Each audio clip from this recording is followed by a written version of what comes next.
Episode की शुरुआत में दिखाते हैं कि फैंग गुफा में बैठकर अपना बीस्ट पिल को कंडेंस कर रहा होता है और बाहर में वो सभी मर्सिनरी द्वारा से वहां पर पहुंच गए होते हैं और आकर कहते हैं कि ध्यान देना वो दोनों धोखेबाज यहीं पर होंगे।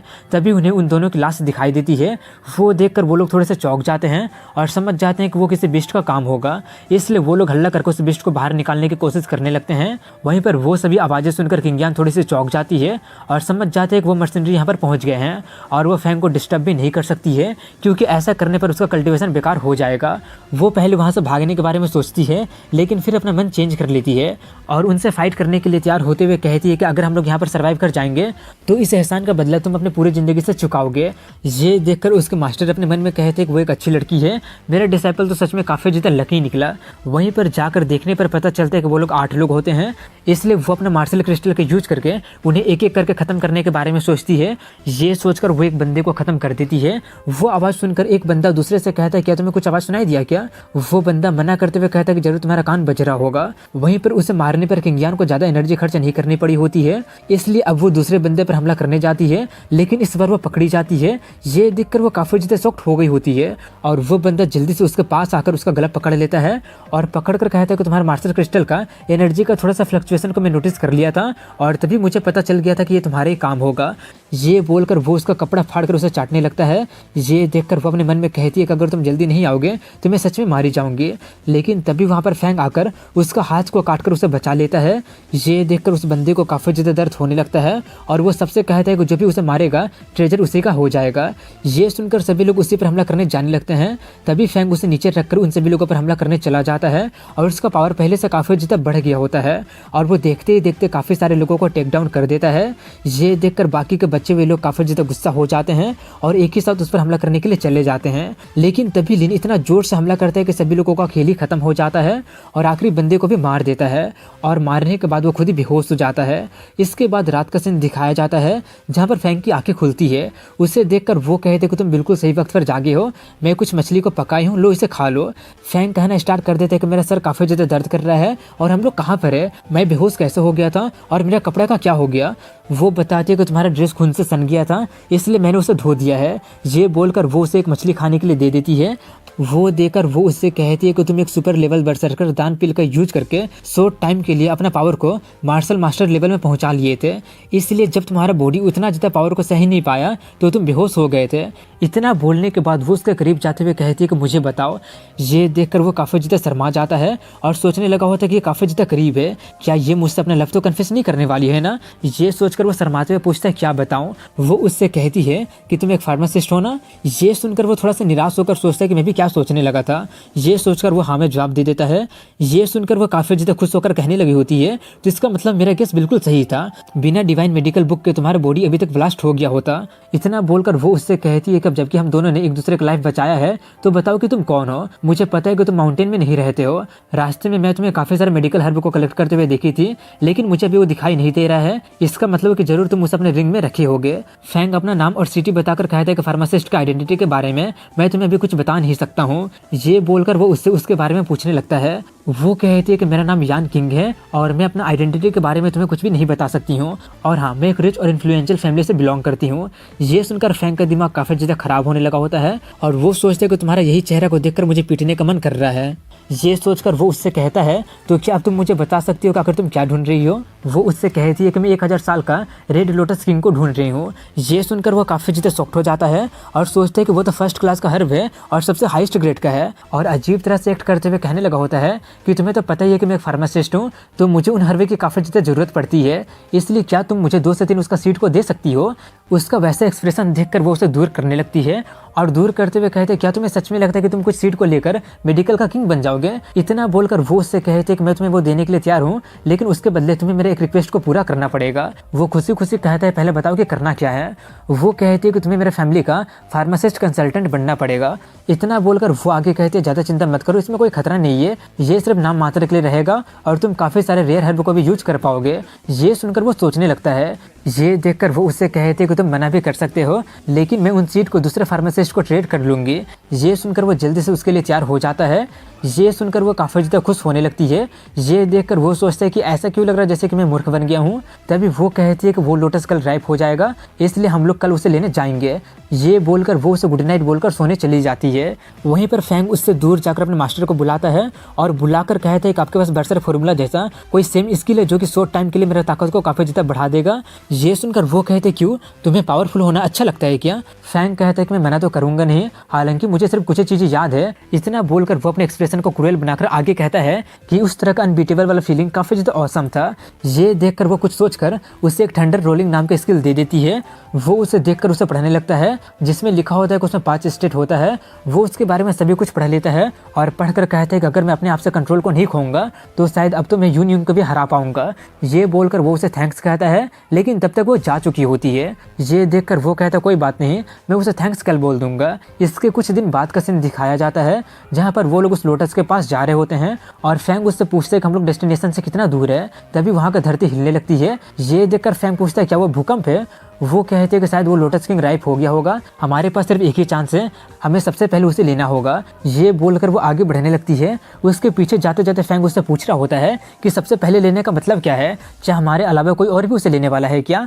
अगर ऐसा बात हो तो हम लोग कंपटीटर से डील करने के लिए कोई प्लान क्यों नहीं बना रहे हैं? वो कहती है कि इससे कोई फर्क नहीं पड़ेगा, यहाँ तक कि 10 मार्शल मास्टर को भी कंपटीटर के खिलाफ जीतने में काफ़ी ज़्यादा मुश्किलें होंगी, क्योंकि हमारे competitor 2 martial deity demon beast है। वहीं पर वो दोनों डीमन बीस्ट आपस में फाइट कर रहे होते हैं और वो लोग देखने के अलावा और कुछ कर भी नहीं पा रहे होते हैं और इंतजार करते करते 1 घंटा बीत गया होता है। फैंग कहते हैं कि वोल्केनो जोन पूरी तरह से सल्फर के स्मेल से भरा हुआ है, इसलिए लोटस किंग का स्मेल यहाँ तक नहीं आ पा रहा है। तभी उसे कुछ समझ में आता है और वो उससे पूछते कि क्या वो लोटस किंग वोल्केनो के अंडर में ग्रो हो रहा है? वो कहते शायद हाँ, और उसी के स्मेल लोटस के स्मेल को रोक के रखा है। तभी वो कहते हैं कि अगर हम लोग सीधे जाएंगे तो डीमन बीस्ट के फाइट में फंस जाएंगे, लेकिन जंगल में काफ़ी सारा लो लेवल का डीमन बीस्ट होगा। ये बोलकर वो लोग जंगल में से ही जाना स्टार्ट कर देते हैं, जहाँ पर उन पर काफ़ी सारे डीमन बीस्ट हमला कर रहे होते हैं, लेकिन वो उन सभी बीस्ट को खत्म करते करते वोल्केनो तक पहुँच जाते हैं और उन्हें वो लोटस दिख गया होता है जो कि अंदर में होता है और वहाँ का टेम्परेचर काफ़ी ज़्यादा हाई होता है। ये देखकर वो कहते हैं कि वहाँ पर पहुँचने से पहले ही हम लोग जलकर मर जाएंगे। वो कहते हैं कि मैं उसे लेकर आता हूँ। ये बोलकर वो अपना शर्ट खोलकर अपना रिंग में मौजूद सभी मेडिकल हर्ब का यूज करके अपना बॉडी को हीलिंग पावर से शील्ड कर लेता है और उसके बाद थंडर रोलिंग वाले स्किल को भी एक्टिवेट कर लेता है, जिससे उसका पावर कम टाइम के लिए काफ़ी ज़्यादा बढ़ गया होता है और वो उसे लाने चला जाता है। वो देखकर वो थोड़ी सी चौंक गई होती है। वहीं पर फैंग काफ़ी ज़्यादा स्पीड में उसके तरफ बढ़ रहा होता है। वोल्केनो वाला आग से जलने से ज़्यादा दर्द उसे नहीं हो रहा होता है, बल्कि ठंडर वाला स्किल उसके बॉडी को काफ़ी ज़्यादा चोट पहुँचा रहा होता है। वहीं पर उसका स्पीड देखकर वो काफ़ी ज़्यादा शॉक्ड हो गई होती है और सोच रही होती है कि मैंने कभी किसी को भी प्रीलिमिनरी लेवल मार्शल वॉरियर को इतना तेज नहीं देखी हूँ। वहीं पर वो उस लोटस के पास पहुँच गया होता है। ये देखकर उसके मास्टर कहते हैं कि अपने मेडिकल पावर को अपने हाथ में फोकस करके लोटस को उस पावर से कवर कर दो और तोड़कर उसे तुरंत अपने स्टोरेज रिंग में डाल देना, नहीं तो वो मर जाएगी। वो उसके इंस्ट्रक्शन को फॉलो करके उसे तोड़ लेता है, लेकिन तभी अचानक ज्वालामुखी एक्टिवेट होने लगा होता है। ये देखकर फैंग को समझ में नहीं आता है कि अब ये क्या होने वाला है। उसके मास्टर बताते हैं कि लोटस को तोड़ लेने के कारण यहाँ के स्पिरिचुअल पावर का बैलेंस बिगड़ गया है, इसलिए जल्दी से यहाँ से भागो क्योंकि ज्वालामुखी फटने वाला है। इसलिए वो जल्दी से उसे रखकर वहाँ से भागने लगता है और ज्वालामुखी भी फट जाती है। उसे देखकर जान उसे जल्दी से वहाँ से भागने के लिए बोलते हुए कहती है कि वो दोनों डिमन बिस्ट चेंज को फील कर लिए होंगे और वो लोग यहाँ पर आ रहे होंगे। वहीं पर फैंग खुद को बचाने के लिए अपने स्किल का यूज करने जाता है, लेकिन उसका पूरा का पूरा पावर पहले ही यूज हो गया होता है, इसलिए अब वो अपना दूसरा स्किल का यूज कर ही नहीं पाता है। ये देखकर उसे उसकी मौत सामने नजर आने लगी होती है, लेकिन तभी जान उसे खींचते हुए कहता है कि जब तक मैं उस लोटस को ना ले लूंगी तुम्हें मरने नहीं दूंगी। ये बोलकर वो उसे बाहर खींचकर ला देती है और कहते कि मेरे बिना तुम कुछ भी पूरा नहीं कर सकते हो। फैंग कहता है अगर ऐसी बात हो तो ठीक है, हमें हमेशा साथ। उसका ये बात पूरा करने से पहले ही वहाँ पर एक जोरदार धमाका हो जाता है और वहाँ पर फ्लेमिंग टाइगर डीमन डाइटी पहुँच जाता है। उसे देखकर वो लोग समझ जाते हैं कि वो दूसरे वाले बिस्ट को हराकर यहाँ पर आ गया है और वो लोग उससे तेजी से भाग नहीं पाएंगे। ये देखकर फैंग का दिमाग काफ़ी ज़्यादा खराब होने लगा होता है और वो कहता है कि मुझे इस हालत में भी फाइट करना ही पड़ेगा। ये बोलकर वो अपना थंडर रोलिंग का पहला स्टेज को एक्टिवेट करने लगता है। ये देखकर जान उससे काफ़ी ज़्यादा हैरानी से कहने लगी होती है कि ऐसा मत करो, उससे तुम मारे भी जा सकते हो। और उसके मास्टर भी कहते हैं कि तुम्हारे पास स्पिरिचुअल मेडिसिन तुम्हें हील करने के लिए नहीं है, अगर तुम ये करते रहोगे तो तुम्हारा बॉडी ट्रोमाटाइज हो जाएगा और वो पूरी ज़िंदगी तक रहेगा। फैंग चिल्लाते हुए कहते हैं कि अपने मुंह बंद रखो, मैं यहाँ पर बैठकर मरने का इंतजार करने से अच्छा मैं आखिरी सांस तक फाइट करना ज़्यादा पसंद करूँगा। तभी ज्वालामुखी ब्लास्ट हो जाता है, जिससे काफ़ी सारे बिस्ट उनकी तरफ अट्रैक्ट हो गए होते हैं। वहीं पर फैंग बिल्कुल बिस्ट जैसा बन गया होता है और कहता है कि इससे बेहतर और कुछ हो ही नहीं सकता है। मैं अपना जान जोखिम में डाल रहा हूँ फाइनल अटैक करने के लिए और मैं नहीं चाहता हूँ कि ये बेकार हो जाए। ये बोलकर वो यान को उठा लेता है और कहता है कि जो भी मेरे रास्ते में आएगा वो नहीं बचेगा। ये बोलकर वो अपना लास्ट अटैक कर देता है, जिससे सबका खेल खत्म हो जाता है। और तभी फ्लेमिंग टाइगर उस पर हमला करने के लिए आगे बढ़ता है, लेकिन वो उस पर भी हमला करके वहाँ से निकल जाता है और वोल्केनो के नीचे जंगल में चला जाता है और जाते जाते गिर जाता है। ये देखकर जान उससे कहती है कि अब हम लोग काफ़ी ज़्यादा दूर आ गए हैं, इसलिए अभी से डीएक्टिवेट कर दो। वो उसे डीएक्टिवेट कर देता है और दिखाते हैं कि उसका बॉडी का हालत बहुत ही ज़्यादा ख़राब हो गया होता है और यहीं पर इस एपिसोड होश हो जाता है। इसके कुछ दिन के बाद उसे होश आता है, जहाँ पर जान उसे पट्टी वट्टी लगाकर मम्मी बना दी होती है और जब वो होश में आता है तो उसे काफ़ी ज़्यादा दर्द होने लगा होता है। उसे होश में देखकर जान काफ़ी ज़्यादा खुश हो जाती है और उससे पूछने लगी होती है क्या तुम्हें पानी वानी तो नहीं चाहिए ना। ये बोलकर वो उसे टाइटली हक करके कहने लगी होती है कि तुम्हें नहीं पता कि मैं कितना ज़्यादा डर गई थी। तभी फैंग कहता है कि तुम्हारा ब्रेस्ट मेरा चोट को और ज़्यादा चोट पहुँचा रहा है। ये सुनकर वो काफ़ी ज़्यादा शर्मा कर जल्दी से उससे दूर हो जाती है और उसे पीट देती है। इसके कुछ देर बाद का सीन दिखाया जाता है, जहाँ पर वो लोग मीट खा रहे होते हैं और फैंग उससे खाकर काफ़ी जल्दी रिकवर कर रहा होता है। ये देखकर जान उससे पूछती है कि डीमन बिस्ट को खाने से तुम रिकवर क्यों कर रहे हो, ऐसा क्या सभी फार्मासिस्ट के साथ होता है क्या। फैंग खाते हुए कहता है कि मुझे भी नहीं पता, डीमन बिस्ट का ब्लड और फ्लेश का मेरे ऊपर अलग ही इन्फ्लुएंस होता है। ये मेरे पावर को बढ़ा सकता है और मेडिकल पावर में बदल कर मुझे हील भी कर सकता है। मुझे नहीं पता कि दूसरे के साथ ऐसा होता है या फिर ऐसा नहीं होता है। जान कहती है ऑफकोर्स ऐसा नहीं होता है, मैंने कभी भी दूसरे लोगों को तुम्हारे जैसा नहीं देखा है। ये बोलकर वो उससे फायर लोटस को मांगने लगती है। फैंग उसे वो लोटस निकाल कर दे देता है। उससे लेकर वो काफ़ी ज़्यादा खुशी के साथ कहने लगी होती है कि मैं बोली थी कि मैं कर सकती हूँ, लेकिन मेरे डैड हमेशा मुझे कम समझते रहते थे, लेकिन अब मैं उन्हें प्रूव कर सकती हूँ कि मैं कितना ज़्यादा बेटर हूँ। तभी फैंग हंसते हुए कहता है क्या तुम कुछ भूल तो नहीं रहे हो ना। ये सुनकर वो उसे उसका 3 सीट दे देती है। उससे लेकर वो भी काफ़ी ज़्यादा खुश हो जाता है। जान उससे आगे कहती है कि अब तुम कहाँ जाने वाले हो, मैं अपना काम खत्म कर ली हूँ और कुछ दिन के बाद कोई मुझे लेने आएगा, उससे पहले मैं कुछ और जगह घूमना चाहती हूँ। फैंग कहता है कि मैं भी कई महीने से अपने घर से बाहर हूँ और मेरे घर जाने का भी वक्त आ गया है। ये बोलकर वो उससे पूछते क्या तुम मेरा सिटी घूमना चाहती हो। ये सुनकर वो कहते हाँ बिल्कुल क्यों नहीं, अब मैं इस जंगल में 1 सेकंड भी नहीं बिताना चाहती हूँ। ये बोलकर वो सोचती है कि मैं भी देखना चाहती हूँ कि आखिर इसका फैमिली कैसा है। इसके कुछ दिन के बाद वो अपने सिटी में पहुंच जाता है और उसे दिखाते हुए कहते हैं कि देखो मैं इसी शहर में रहता हूँ। वो देखकर जान उससे कहती है कि आते हुए तुम बोले थे कि कुछ लोग तुम्हें मारने की कोशिश करेंगे, क्या तुम्हें डर नहीं लग रहा है क्या। फैंग कहता है कि पास्ट में मुझे डर लगता लेकिन अब नहीं। तभी वहाँ पर काफ़ी सारे असैसिन आ जाते हैं और आकर कहते हैं कि हमें लगा नहीं था कि तुम जिंदा वापस आ जाओगे, और सिर्फ आ ही नहीं हो बल्कि एक ब्यूटी को भी लेकर आ गए हो। ये बोलकर वो उससे आगे कहता है क्या तुम्हें पता भी है कि तुम्हारे हेड का कीमत कितना बढ़ गया है। ज़्यादा चिंता मत करो, तुम्हें मारने के बाद हम उस ब्यूटी का ख्याल रख लेंगे। ये बोलकर वो सभी लोग हंसने लगते हैं। ये देखकर फैंग उससे कहता है कि मैं उन्हें अकेले ही संभाल सकता हूँ। जान कहती है कि अगर तुम हार भी जाओगे फिर भी मैं तुम्हारा हेल्प नहीं करूँगी। तभी वो लोग उस पर हमला करने आते हैं, लेकिन फैंग काफ़ी तेज स्पीड में जाकर एक बंदे को ख़त्म कर देता है। ये देखकर सभी लोग काफ़ी ज़्यादा हैरान हो जाते हैं और हैरानी से कहते हैं कि वो तो मार्शल मास्टर बन गया है। उसका ये बात पूरा करने से पहले फैंग उसके पास पहुंचकर उसका भी खेल खत्म कर देता है। ये देखकर सभी लोग अपना अपना जान बचाकर भागने की कोशिश करने लगते हैं, लेकिन फैंग उनमें से एक को पकड़कर पूछते कि बताओ तुम्हें किसने भेजा है। वो डर के मारे बोल देते कि मिस्टर हु हमें हायर किया है तुम्हें मारने के लिए। ये सुनकर फैंग उसका भी काम तमाम कर देता है। तभी जान उसका तारीफ करने लगती है। फैंग उससे कहता है कि आगे इससे भी ज़्यादा खतरा हो सकता है, क्या तुम फिर भी मेरे घर जाना चाहती हो। जान कहती है ऑफकोर्स क्यों नहीं, और वैसे भी मैं तुमसे कहीं ज़्यादा बेटर हूँ, तुम मेरे पीछे रह सकते हो। मैं अपना फॉरेन क्रिस्टल का यूज करके उन्हें आराम से हरा दूंगी और मैं एक मार्शल मास्टर से भी फाइट कर चुकी हूँ। फैंग इरिटेट होकर कहता है हाँ पता है कि तुम्हारे पास काफी सारा पैसा है। इसके बाद फैंग मैंसन को दिखाते हैं जहाँ पर वो लोग पहुंच जाते हैं। उससे देखकर जो लोग पहले उसका मजाक उड़ाया करते थे अब उसका काफी ज्यादा तारीफ करने लगे होते हैं। वहीं पर उसके पेरेंट्स आते हैं और वो उनके साथ एक रियूनियन करता है। इसके बाद ऑक्शन सेंटर के बैकयार्ड को दिखाते हैं जहाँ पर वो यंग पेंग फैंग का काफी ज्यादा तारीफ कर रहा होता है और मिंग से बोल रहा होता है कि मैंने कहा था ना कि वो लड़का किसी रहस्यमय आदमी के द्वारा प्रोटेक्ट किया जा रहा है। अब वो 12 साल की उम्र में ही मार्शल मास्टर बन गया है। मिंग कहता है कि अच्छा हुआ कि वो नहीं मरा, नहीं तो तुम काफी ज्यादा पैसा हार जाते। पेंग कहता है कि मैं कभी भी बेट नहीं हारता हूँ, क्या तुम अपने भाई को नहीं जानते हो क्या। अब मैं अपने स्टोरेज चेक करने जा रहा हूँ कि उसमें कितना मेडिसिनल मटेरियल बचा हुआ है, शायद वो मास्टर बाद में उसे लेने आ जाएगा। दूसरे सीन में वान फैमिली को दिखाते हैं जो कि फैंग हाउ के बारे में सुनकर काफी ज्यादा भड़क गया होता है और सोच रहा होता है कि फैंग फैमिली के पास पहले ही रहस्यमय हेल्पर था और अब फैंग हाउ भी इतना ज्यादा प्रोग्रेस कर लिया है। अगले सीन में यांग और हु फैमिली वाले को दिखाते हैं जहाँ पर ये जानकर उनका दिमाग काफी ज्यादा खराब हो गया होता है और मिस्टर हु मिस्टर यांग से पूछ रहा होता है कि अब हमें क्या करना चाहिए। फेंग मार्शल मास्टर बन गया है और फेंग फैमिली को एक मिस्टीरियस पर्सन भी सपोर्ट कर रहा है। मिस्टर यांग कहते हैं कि आप ज़्यादा चिंता मत कीजिए, मैं जगह जगह पर स्पैच लगा कर रखा हुआ हूँ और उन्हें उस रहस्यमय आदमी के बारे में कोई भी ट्रेसेस नहीं मिला है।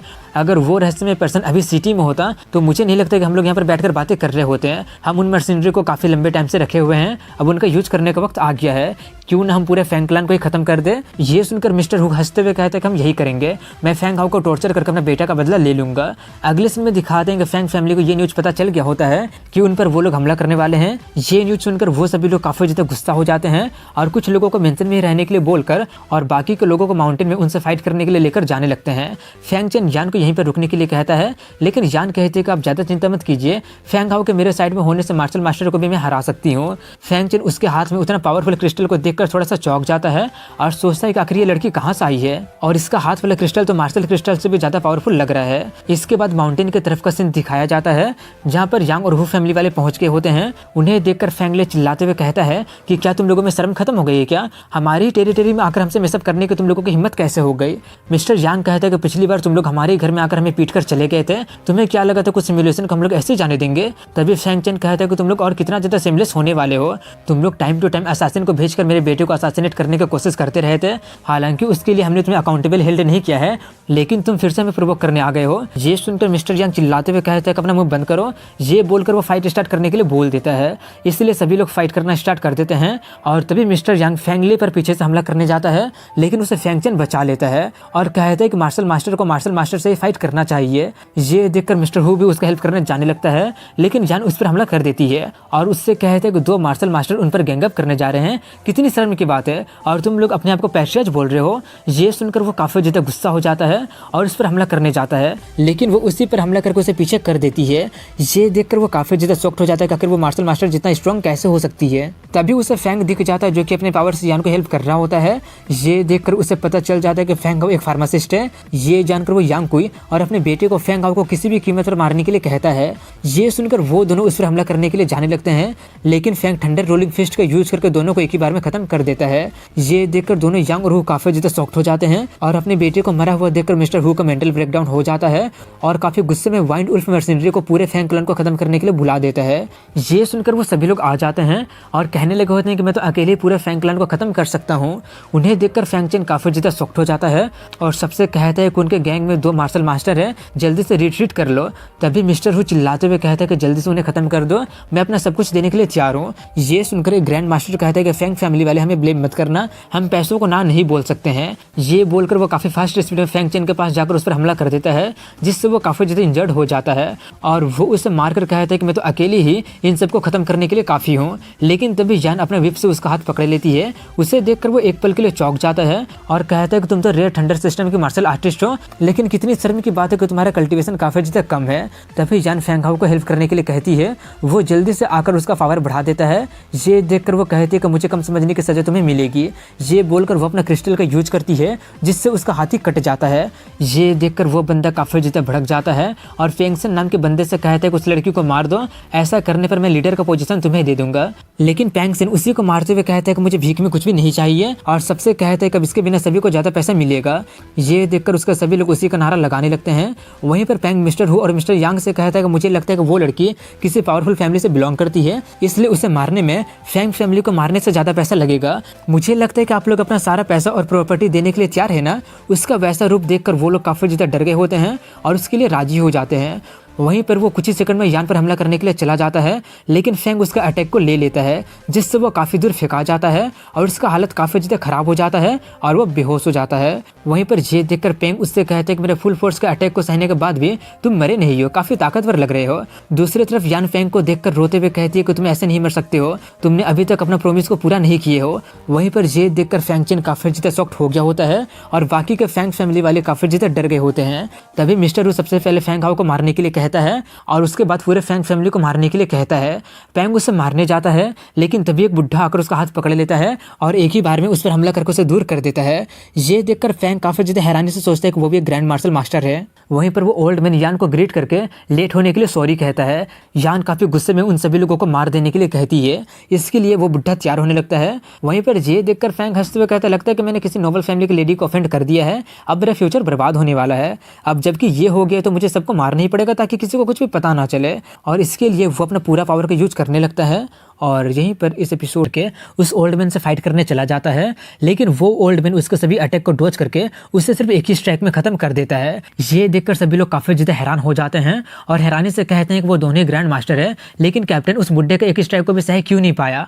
और इससे पहले कि वो लोग भागने की भी कोशिश करते वो दोनों भी मार दिए जाते हैं और कुछ ही सेकंड में वाइल्ड वुल्फ वाले भी सभी लोग मार दिए जाते हैं। और उन्हें मारने के बाद वो यान के पास जाकर कहते हैं कि आप ज्यादा चिंता मत कीजिए, वो मरा नहीं, ये सिर्फ बेहोश हुआ है, आपका मिशन कंप्लीट हो गया है, इसलिए अब आपका घर जाने का वक्त आ गया है। ये सुनकर वो फैंग को वहीं पर लिटा देती है और फैंग चेन को 2 क्रिस्टल देते हुए कहते हैं कि आपके लिए है। जब फैंग हाउ जाग जाएगा तब उससे कह दीजिएगा कि वो माउंटेन में हुए हमारे डील को भूल ना जाए। ये बोलकर वो जाने लगती है। वहीं पर ये देखकर वो सोच रहा होता है कि ग्रैंड मास्टर सिर्फ उसका बॉडीगार्ड है, वो जरूर किसी बहुत ही पावरफुल फैमिली से बिलोंग करती होगी। मैं सोच रहा हूँ कि उससे इनकाउंटर मेरे बेटे के लिए अच्छा होगा या फिर बुरा होगा। इसके बाद बताया जाता है कि फैंग क्लन इस पर पूरी तरह से हु और यांग क्लन को खत्म कर दिया और उनका सभी एसेट को ले लिया। और यही हालत वाइल्ड वुल्फ मर्सिनरी के साथ भी हुआ था। इस कैटास्ट्रोफ के बाद फैंग क्लन बहुत ही बड़ा और ताकतवर फोर्स बन गया। इसके बाद फैंग हाउ को दिखाते हैं जो कि होश में आ गया होता है। उसे होश में आता देखकर उसके फादर उसे आराम करने के लिए कहते हैं क्योंकि उसका कुछ हड्डी टूट गया होता है। फैंग हाउ उनसे कुछ हर्ब मंगवाता है, वो लोग लाकर उसे दे देते हैं और फैंग उन्हें खाकर खुद को रिकवर करने लगता है। ये देखकर वो लोग काफी ज्यादा हैरान हो जाते हैं और हैरानी से कहते हैं क्या तुम एक फार्मासिस्ट हो। इसके बाद बताया जाता है कि फैंग हाउ का फार्मासिस्ट होने के स्टेटस सिटी में फैंग क्लान को और ज्यादा मजबूती प्रदान कर दिया है। वहीं पर फैंग हाउ को दिखाते हैं जो कि खुले आसमान के नीचे सोकर आराम कर रहा होता है, लेकिन तभी कहना स्टार्ट करता है कि मुझे काफी सारा पैसा चाहिए ताकि मैं कुछ हर्बों को खरीद सकूं। तभी उसके मास्टर आकर कहते हैं कि तुम्हारे अभी की स्ट्रेंथ के आधार पर तुम अभी एडवांस मिस्ट्री लेवल का फार्मासिस्ट हो, लेकिन तुम फिर भी पैसों से लैग कैसे कर सकते हो, तुम तो फार्मासिस्ट कम्युनिटी पर डिसग्रेस हो। इसके बाद फैंग ऑक्शन हाउस कुछ हर्ब उस मिस्टीरियस पर्सन को अपना मास्टर बनाकर उसके नाम पर उधार लेने जा रहा होता है, लेकिन वो यंग पेंग उसे वो सभी फ्री में गिफ्ट के तौर पर दे देता है। उन्हें देखकर फैंग काफी ज्यादा खुश हो जाता है और सोचता है कितना हर्ब मेरे ट्रेनिंग के लिए काफी होगा। ये सोचकर वो उन्हें लेकर चला जाता है। वहीं पर ये देखकर उसकी स्टाफ कहती है क्या उसे वो सब फ्री में देना ठीक होगा। फैंग कहता है कि उनका कीमत लगभग 1 लाख गोल्ड कॉइन होगा, जो कि हमारे ऑक्शन हाउस के लिए ज्यादा नहीं है, लेकिन फ्यूचर में वो एक मिस्ट्री लेवल का फार्मासिस्ट बनेगा, इसलिए वैसे इन्वेस्टमेंट वर्थ इट है। इसके बाद दिखाते हैं कि फैंग क्लैन के सभी लोग प्रैक्टिस कर रहे होते हैं और फैंग हाउ वो सब देखकर काफी ज्यादा बोर हो रहा होता है और सोच रहा होता है कि अगर मैं अपने करंट पाथ को नहीं चुना होता तो मैं अभी भी अपने मीडियोकर लाइफ को जी रहा होता। इसलिए अब वो पूरा दुनिया घूमने के बारे में सोचता है। इसके लिए सबसे पहले वो चियांग सिटी जाने के बारे में सोचता है। इसके 5 दिन बाद का सीन दिखाया जाता है जहां पर फैंग हाउ काफी लंबे टाइम तक चलने के बाद फाइनली उसे एक टाउन दिखाई दिया होता है और वो देखते हैं कुछ छोटे से टाउन में काफी सारे लोग होते हैं और वो सभी के सभी लोग कहीं पर जाने की तैयारी कर रहे होते हैं। ये देखकर उसे याद आ जाता है कि शायद वो सभी के सभी लोग रोबर्ट्स रीजन को पार करने की तैयारी कर रहे हैं। रोबर्ट्स रीजन एक लौता रास्ता है चियांग सिटी जाने के लिए। र्यूमर्स ये कहते हैं कि वहां पर काफी सारे रोबर्ट्स गैंग रहते हैं। वो लोग जिस भी मर्चेंट टीम से मिलते हैं अगर उनका गार्ड स्ट्रॉन्ग इनफ नहीं होता है तो वो लोग लूट लिए जाते हैं और उन मर्चेंट के एंडिंग काफी ज्यादा मिजरेबल हो जाता है। इसलिए फैंग कोई भी खतरा ना उठाने के लिए सोचकर वो भी एक टीम को ज्वाइन करने के बारे में सोचता है। तभी उसे एक अनाउंसमेंट सुनाई देती है कि येलो वाइंड मर्सिनरी को एक और रिक्रूट की जरूरत है। उसके लिए काफी सारे लोग वहां पर जाकर साइन अप कर लिए होते हैं और फैंग भी साइन अप करने के बारे में सोचता है। वहीं पर एक बंदा टेस्ट देने जाता है लेकिन वो बहुत ही बुरी तरह से पीट जाता है और टेस्ट में फेल हो जाता है। ये देखकर सभी लोग बातें करने लगते हैं कि काफी सारे लोग साइन अप किए हैं इसलिए उनका क्राइटेरिया बढ़ गया है। तभी फैंग आगे बढ़ते हुए कहता है कि मैं ट्राई करना चाहता हूँ। उसे देखकर सभी लोग उसका काफी ज्यादा मजाक उड़ाना स्टार्ट कर देते हैं। तभी फैंग कहता है कि मैंने अभी तक ट्राई भी नहीं किया है इसलिए तुम कैसे सोच लिए कि मैं क्वालिफाई नहीं हूँ। ये सुनकर एग्जामिनर कहता है कि लगता है कि बिना रियलिटी को फेस किए तुम हार नहीं मानने वाले हो। अगर तुम मेरा 3 मूव को रजिस्ट कर लोगे तो मैं तुम्हें पास कर दूंगा। फैंग कहता है कि मैं 10 मूव को भी रजिस्ट करने के लिए तैयार हूँ। ये सुनकर वो कहता है कि अब तुम मुझे बुली करने के लिए ब्लेम मत करना। ये बोलकर वो उस पर अटैक कर देता है और फैंग उसे काउंटर करता है जिससे वहां पर एक बहुत ही बड़ा धमाका होता है और वो बंदा दूर फेंका जाता है। वो अपने हाथ को देखकर सोचता है कि उस बच्चे का पावर तो काफी ज्यादा फॉर्मिडेबल है। तभी उनका कैप्टन फैंग से कहता है कि तुम पास हो गए हो। ये बोलकर वो सोचते हैं कि इतना कम एज में ही इसका कल्टीवेशन लेवल इतना ज़्यादा हाई है और ये आने वाले खतरों से भी डर नहीं रहा है। ये एक रेयर टैलेंट है जिसे कि कम समझा नहीं जाना चाहिए। इसके बाद दिखाते हैं कि वो सभी लोग चियांग सिटी जाने के लिए तैयार होने लगते हैं और कैप्टन अपने एम्प्लॉयज से कहता है कि हम लोग 100 से ज़्यादा लोगों को रिक्रूट कर लिए हैं, इसलिए अब वो रोबोट्स हमारा कुछ भी बिगाड़ नहीं पाएंगे। फे नाम का बुढ़ा कहता है कि अगर हम लोग सही सलामत चियांग सिटी पहुंच जाएंगे तो तुम्हें अच्छा खासा इनाम देंगे। ये देखकर फैंग सोचता है कि वो बुढ़ा कोई ऑर्डिनरी मैन नहीं लग रहा है और ये मिशन भी कोई आम मिशन नहीं लग रहा है। इसके बाद रात का सीन दिखाया जाता है जहाँ पर वो लोग एक जगह पर रुक कर कैंप कर रहे होते हैं और दूसरी तरफ फैंग मीट पकाकर खाने की तैयारी कर रहा होता है। लेकिन तभी वहाँ पर एक छोटी लड़की आ जाती है। उसे देखकर वो पूछता कौन हो तुम।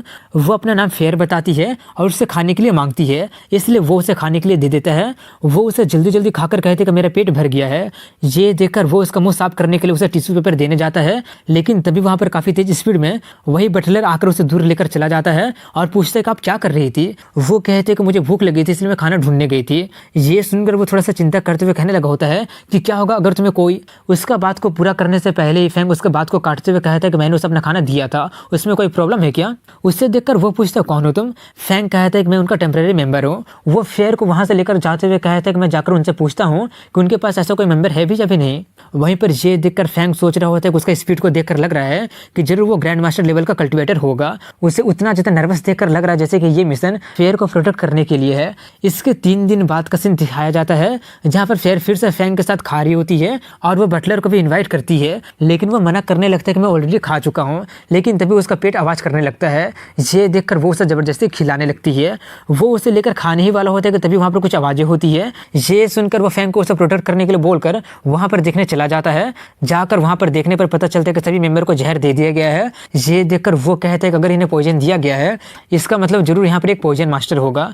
ये बोलकर वो उसे प्रोटेक्ट करने के लिए बोलकर उन्हें ढूंढने चला जाता है। फैंग आउट जाकर पता करता है तो उसे पता चलता है कि वो हाई ग्रेड का पॉइजन नहीं है, इसलिए वो उन्हें जल्दी ठीक कर पाएगा। वहीं पर कैप्टन को दिखाते हैं जहाँ पर उसका ही मेंबर उसे धोखा दे दिया होता है। ये देखकर कैप्टन उससे पूछ रहा होता है कि तुमने ऐसा क्यों किया। वो कहता है पैसों के लिए। ये बोलकर वो उसे मारने जाता है, लेकिन तभी बटलर फे आकर उसे बचा लेता है। ये देखकर वो जल्दी से वहाँ से भाग जाता है। फे उसके पीछे जाने के बारे में सोचता है, लेकिन कैप्टन उसे रोक देता है और उससे काफ़ी ज़्यादा माफ़ी मांगने लगता है। लेकिन तभी वहाँ पर फैंग आते हुए कहता है कि मैं इस पॉइजन को क्योर कर सकता हूँ।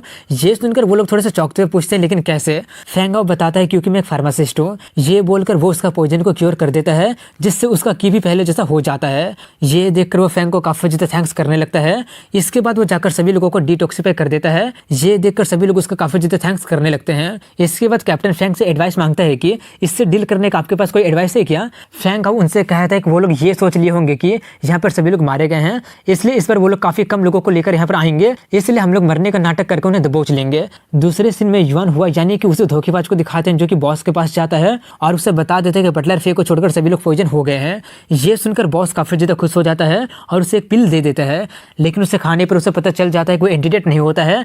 ये देखकर वो चिल्लाने लगा होता है कि आपने ऐसा क्यों किया। बॉस कहता है कि तुम्हारा काम अभी खत्म नहीं हुआ है, ये मेडिसिन कुछ टाइम के लिए तुम्हारे दर्द को कम कर सकता है, जल्दी से अपने लोगों को ले जाकर उस छोटी लड़की को पकड़कर लेकर आओ। ये सुनकर युआन हिचकिचाते हुए कहते हैं लेकिन बटलर फे ग्रैंड मास्टर है। बॉस कहते हैं कि तुम ज़्यादा चिंता मत करो, मैं जैकल को तुम्हारे साथ भेज रहा हूँ और काम कंप्लीट होने पर मैं तुम्हें सच में इस बार एंटीडोट दे दूंगा। ये सुनकर वो अपने काम पर जाने लगता है। उससे जाता हुआ देखकर बॉस कहता है क्या तुम्हें सच में लगता है कि मैं तुम्हारे जैसा गार्बेज को वो प्रीसियस एंटीडोट दे दूंगा। दूसरे सीन में दिखाते हैं कि वो अपने सभी लोगों को लेकर वहाँ पर पहुँच जाता है, जहाँ पर वो लोग ये देखकर थोड़े से चौंक गए होते हैं कि बटलर के अलावा उसके साथ एक बच्चा भी होता है। लेकिन तभी वहाँ पर कैप्टन अपने लोगों के साथ आते हुए कहता है कि तुमने काफ़ी अच्छा काम किया है। उससे देखकर युआन काफ़ी ज़्यादा हैरान हो जाता है कि आखिर ये मेरा कैसे नहीं। ये देखकर बॉस के द्वारा भेजा हुआ पर्सन जैकल युआन से कहता है कि तो ये एक जाल था। युआन कुछ कहने की कोशिश करता है लेकिन तब तक वो उसे मार देता है। बटलर उससे पूछता है कि जल्दी से बताओ कि तुम्हें किसने यहाँ पर भेजा है। जैकल कहता है कि हम लोग ऐसे ही मरने वाले हैं, इसलिए कुछ लोगों को लेकर ही जाएंगे। ये बोलकर वो सभी लोग फाइट करना स्टार्ट कर देते हैं और कुछ देर के बाद वो सभी बैंडिट हार गए होते हैं और बटलर अभी भी उससे पूछ रहा होता है कि जल्दी से बता दो कि किसके कहने पर तुम ये सब कर रहे हो। लेकिन जैकल सिर्फ इतने ही कहता है किसी के कहने पर नहीं, जल्दी से हमें खत्म कर दो। लेकिन उनका कोई एक्शन लेने से पहले फैंग उन्हें रोक देता है और उसके ब्लड को देखकर कहता है कि तुम्हें पॉइजन दिया गया है। ये सुनकर जैकल काफी ज़्यादा शॉक्ड हो जाता है और कहता है अब जबकि तुम ये भी जान गए हो तो हमें जल्दी से खत्म कर दो। फैंग उसके ब्लड को स्मेल करके पता करता है तो उसे अंदाजा लग जाता है कि वो जरूर मिस्ट्री लेवल का पॉइजन मास्टर होगा। ये जानकर वो थोड़ा सा चौंक जाता है और सोचता है कि फेयर का आइडेंटिटी उतना सिंपल नहीं है जितना मैंने सोचा था। तभी फैंग उनसे कहता है कि मैं तुम लोगों को डिटॉक्सिफाई कर सकता हूँ। ये सुनकर सभी बैंडिट काफी ज़्यादा खुश हो जाते हैं। तभी फैंग जैकल को थोड़ा सा हील करके पूछता है कि अब तुम्हें कैसा फील हो रहा है। अपने आप को थोड़ा सा हील देखकर वो अपने अपने लाइफ को बचाने के लिए काफी ज्यादा रिक्वेस्ट करने लगता है। फैंग कहता है कि मैं तुम्हारा लाइफ बचा सकता हूँ, लेकिन उसके बदले तुम्हें सब कुछ सच सच बताना पड़ेगा। और उसका यही बोलने के साथ यहीं पर इस एपिसोड की एंडिंग, इसलिए वो उसे सब कुछ सच सच बता देता है। वो सब जानकर वो सभी लोग उन्हें जड़ से ही खत्म करने के बारे में सोचकर उनके अड्डे पर चले जाते हैं। और जैसे ही वो लोग वहां पर जाते हैं, बॉस के सभी लोग आकर उन्हें चारों तरफ से घेर लेते हैं। और बॉस जैकल को धमकाते हुए कहता है, लगता है कि अब तुम और जीना नहीं चाहते हो। जैकल उससे कहता है, ऐसा नहीं है कि मैं जीना नहीं चाहता हूँ, बल्कि अब तुम्हारा खेल खत्म होता है ट्रेटर। ये सुनकर वो अपने सभी लोगों को हमला करने के लिए बोलता है, इसलिए उसके सभी लोग हमला करने के लिए चले जाते हैं, लेकिन जैकल ही उनके सभी लोगों को मार देता है। ये देखकर बॉस काफी ज्यादा हैरान हो जाता है कि ये सब क्या हो रहा है। युआन हुआ गायब हो गया है और फिर भी पूरा का पूरा ग्रुप जिंदा है और बिल्कुल सही सलामत है। ऐसा लग ही नहीं रहा कि उन्हें पॉइजन दिया गया था। कहीं इसका मतलब उनके पास एक फार्मासिस्ट तो नहीं है ना। वहीं पर जैकल अपने लोगों से कहते हैं कि मास्टर फार्मासिस्ट हमारे पॉइजन को क्योर कर सकता है, इसलिए अब हमें इस ट्रेटर से डरने की कोई जरूरत नहीं है। ये बोलकर वो लोग उस पर हमला करने के लिए जाने लगते हैं, लेकिन तभी बॉस खुद को ही पॉइजन करके अपना जान ले लेता है। ये देखकर बटलर फेक कहते हैं कि अनफॉर्चुनेटली लीड यहीं पर खत्म होता है और हम पता नहीं कर पाए कि इसके पीछे कौन था। इसके बाद कल सुबह का सीन दिखाया जाता है, जहाँ पर वो सभी लोग फैंग को उसका जान बचाने के लिए काफी ज्यादा धन्यवाद कर रहे होते हैं और उन्हें सर्व करने के लिए भी कह रहे होते हैं। ये सब देखकर फैंग सोचता है कि मैं एक जर्नी पर निकला हूँ और इतने सारे गार्ड को लेकर कहाँ पर जाऊंगा। तभी उससे एक आइडिया आता है और वो उनसे कहता है कि अगर तुम लोग मुझे सच में फॉलो करना चाहते हो तो तुम लोग यूलान सिटी के फैंग फैमिली के पास चले जाओ और उन्हें मेरा नाम बता देना। ऐसा करने पर वो लोग तुम्हें सेटल डाउन कर देंगे। अगर तुम नहीं चाहते तो मैं तुम लोगों को फोर्स भी नहीं करूंगा, तुम लोग जा सकते हो। इसके बाद 9 दिन बाद का सीन दिखाया जाता है, जहाँ पर वो लोग रॉबर्ट रीजन से बाहर आ गए होते हैं और कैप्टन फैंग से पूछते हैं कि आप सच में कोई भी एस्कॉर्ट नहीं लेना चाहते हैं। फैंग कहता है उसका कोई जरूरत नहीं है, मैं उनके साथ चांग सिटी जाना चाहता हूँ और तुम लोग यूलान सिटी चले जाओ, मैं फैंग फैमिली के सेफ्टी को तुम्हारे हाथों में छोड़कर जा रहा हूँ। इतना बोलकर वो उसे फेयर के ओरिजिन के बारे में बताता है। वो बताता है कि वो चांग सिटी की 3 ग्रेट फैमिली में से फे फैमिली की सबसे छोटी बेटी है। इसके एक और दिन बाद का सीन दिखाया जाता है, जहाँ पर वो लोग चियांग सिटी पहुंच गए होते हैं और फैंग वहाँ का नज़ारा देखकर कह रहे होते हैं कि बड़ा सिटी होने का वर्दी है, हमारा यूलान सिटी तो इससे कंपेयर किया ही नहीं जा सकता है। तभी फेयर उससे अपने घर चलने के लिए इन्वाइट करती है। इसके बाद वो लोग अपने घर पहुंच जाते हैं, जहाँ पर बटलर फे कहता है कि मैंने अपना मिशन पूरा कर लिया। लॉर्ड फे उसके काम को अप्रिशिएट करते हुए फैंग के बारे में पूछता है। फैंग उसे ग्रीट करता है। इसके बाद रात का सीन दिखाया जाता है, जहाँ पर बटलर उसे जर्नी में जो कुछ भी हुआ होता है उसे सब कुछ बता दिया होता है। वो सब जानकर लॉर्ड कहता है कि ये तो काफी ज्यादा अमेजिंग बात है कि यूलान सिटी जैसा छोटा सा सिटी एक मिस्ट्री लेवल का फार्मासिस्ट को प्रोड्यूस कर दिया है। ये बोलकर वो यूलान सिटी के फैंग फैमिली के साथ एक अच्छा रिलेशनशिप बनाने के लिए बोलकर उन्हें राइज करने में हेल्प करने के लिए कहता है। तभी बटलर फिर उससे पूछता है और पॉइजन मास्टर वाला मैटर का क्या होगा। वो कहते हैं कि वो लोग पॉइजन मास्टर को हायर कर लिए हैं। आखिर चियांग सिटी के कितने फैमिली के पास ऐसा एबिलिटी है। पू फैमिली पहले फॉल हो गया है और सिर्फ जू फैमिली ही बचा हुआ है और वो लोग सिटी लॉर्ड के पोजीशन को हासिल करने के लिए हमसे कम्पीट करने के लिए सब कुछ कर रहे हैं। उनके लिए ये काफी दुख की बात है कि हेवन हमारे साइड में है। सिटी लॉर्ड के बैटल में मैं जू फैमिली को अपना फे फैमिली का पावर दिखा दूंगा। दूसरे सीन में दिखाते हैं कि पूसी नाम का बंदा एक रहस्यमय आदमी को जाकर न्यूज बता देता है। ये सुनकर वो रहस्यमय आदमी चिल्लाते हुए कहते हैं कि तुम सभी के सभी लोग गार्बेज हो, तुम लोग एक बेचारी लड़की को भी पकड़ नहीं पाए। पूसी कहते हैं कि हमें लगा नहीं था कि वो लोग एक फार्मासिस्ट को हायर कर लेंगे। ये सुनकर वो रहस्यमय आदमी कहता है ऐसा लग रहा है जैसे कि वो फे फैमिली पहले से ही इसके लिए प्रिपेयर था। आखिर वो फार्मासिस्ट हो कौन सकता है। लगता है कि चियांग सिटी कुछ टाइम के लिए कंट्रोल से बाहर चला गया है। इतना बोलकर वो उसे ज्यू फैमिली और फे फैमिली में दरार को बढ़ावा देने के लिए बोलकर सिटी लॉर्ड के पोजीशन को जीतने के लिए कहता है और वहां से जाते हुए कहता है कि जब टाइम आ जाएगा तब मैं सीनियर से बात करके तुम्हें टेंपल को ज्वाइन करने के लिए बोलूंगा। टेंपल के बारे में सुनकर वो काफी ज्यादा खुश हो जाता है और हंसने लगता है। अगले सीन में फैंग हाउ को दिखाते हैं, जहाँ पर वो 3 साल वाला सपना देख रहा होता है। वो देखकर वो जल्दी से उठ जाता है और ड्रेस पहनते हुए कहने लगा होता है कि मेरे पास टाइम बर्बाद करने के लिए टाइम ही नहीं है। लेकिन तभी वो नोटिस करता है कि उसका नॉन विंग मार्शल स्टेट या फिर वॉइड मार्शल स्टेट उसके कंट्रोल से बाहर होने लगा होता है। ये देखकर वो मेडिटेट करके उसे शांत करता है और सोचता है कि मुझे जल्दी से मेरे यांजू स्किल को अपग्रेड करना पड़ेगा। मैं अपने यांजू स्किल को येलो ग्रेड में प्रमोट नहीं कर पाऊंगा, तब मेरा वॉइड मार्शल स्टेट बॉडी मेरे कंट्रोल से बाहर जाने लगेगा और इसके लिए मार्शल क्रिस्टल की जरूरत पड़ेगी जो कि यांजू के इवोल्यूशन को प्रमोट कर सकता है। इसके बाद वो इस सिटी का फार्मासिस्ट गिल्ड में जाता है और गार्ड से कहता है कि मैं यहाँ पर फार्मासिस्ट का क्वालिफिकेशन लेने के लिए आया हूँ, इसलिए वो लोग उसे जाने देते हैं और वहाँ का मास्टर उससे उसका नाम और एज पूछता है। वो सब पूछने के बाद वो उससे पूछता है कि तुम किस ग्रेड का टेस्ट लेने वाले हो। फैंग कुछ सोचते हुए कहता है येलो ग्रेड हाई रैंक का। इसके लिए वो उसे टेस्ट करता है और करके काफी ज्यादा शॉक्ड हो जाता है। फैंग भी चौंकते हुए पूछता है कि क्या हो गया। वो उसे ग्रीट करके कहने लगा होता है कि आपने तो मुझे भी यानी कि शी यान को भी सरपास कर दिया है। ये सुनकर फैंग थोड़ा सा शॉक्ड होकर कहता है कि आप ही चियांग सिटी के फार्मा फार्मासिस्ट गिल्ड के प्रेसिडेंट एक मिस्ट्री लेवल का फार्मासिस्ट शी यांग है। इतना बोलकर वो खुश होते हुए पूछता है, तो क्या इसका मतलब मैं येलो ग्रेड का हाई रैंक का लेवल को पास कर गया हूँ? शी यान अपने पसीना पोंछते हुए और ऑकवर्डली हंसते हुए कहता, हाँ तुम पास कर गए हो। ये बोलकर वो सोचता है कि शायद अपने मिस्ट्री लेवल का आइडेंटिटी को अभी रिवील नहीं करना चाहता है। ये सोचकर वो 300 अलग अलग तरह के स्पिरिचुअल मेडिसिन देता है और येलो ग्रेड हाई लेवल का फार्मासिस्ट वाला ड्रेस भी दे देता है। फैंग वो सब लेकर जा ही रहा होता है कि तभी बटलर फिर आकर उसे बुलाता है और उससे कहता है कि मैं तुम्हें 3 मार्शल क्रिस्टल गिफ्ट के तौर पर देना चाहता हूँ। फैंग उससे कहता है कि आप मुझे गिफ्ट देना चाहते हैं, जरूर आपको मुझसे कुछ काम होगा। बटलर उससे कहता है, क्या तुम सिटी लॉर्ड के बैटल के बारे में सुने हो? ये बोलकर वो उसे अपने घर में ले जाकर लंच करते हुए उसे उसके बारे में बताता है कि चियांग सिटी का सिटी लॉर्ड हर 3 साल में बदलता है और सिटी लॉर्ड का सैलरी 1 मार्शल क्रिस्टल हर साल का होता है और इसके साथ साथ उसके पास 30,000 कमांडर ट्रूप का भी पावर होता है। मेरे लॉर्ड बोले हैं कि अगर आप इसमें हमारी हेल्प करने के लिए तैयार हैं तो काम खत्म होने के बाद आपको 3 मार्शल क्रिस्टल दिया जाएगा। ये सब सुनकर फैंग सोचते हैं कि इस वक्त मुझे सबसे ज्यादा जरूरी मार्शल क्रिस्टल का ही है। हालांकि 3 क्रिस्टल मेरे यांजू स्किल को येलो लेवल में प्रमोट तो नहीं कर पाएगा, लेकिन इसका यूज करने से वो कुछ दिन तक शांत रहेगा और परेशानी खड़ा नहीं करेगा।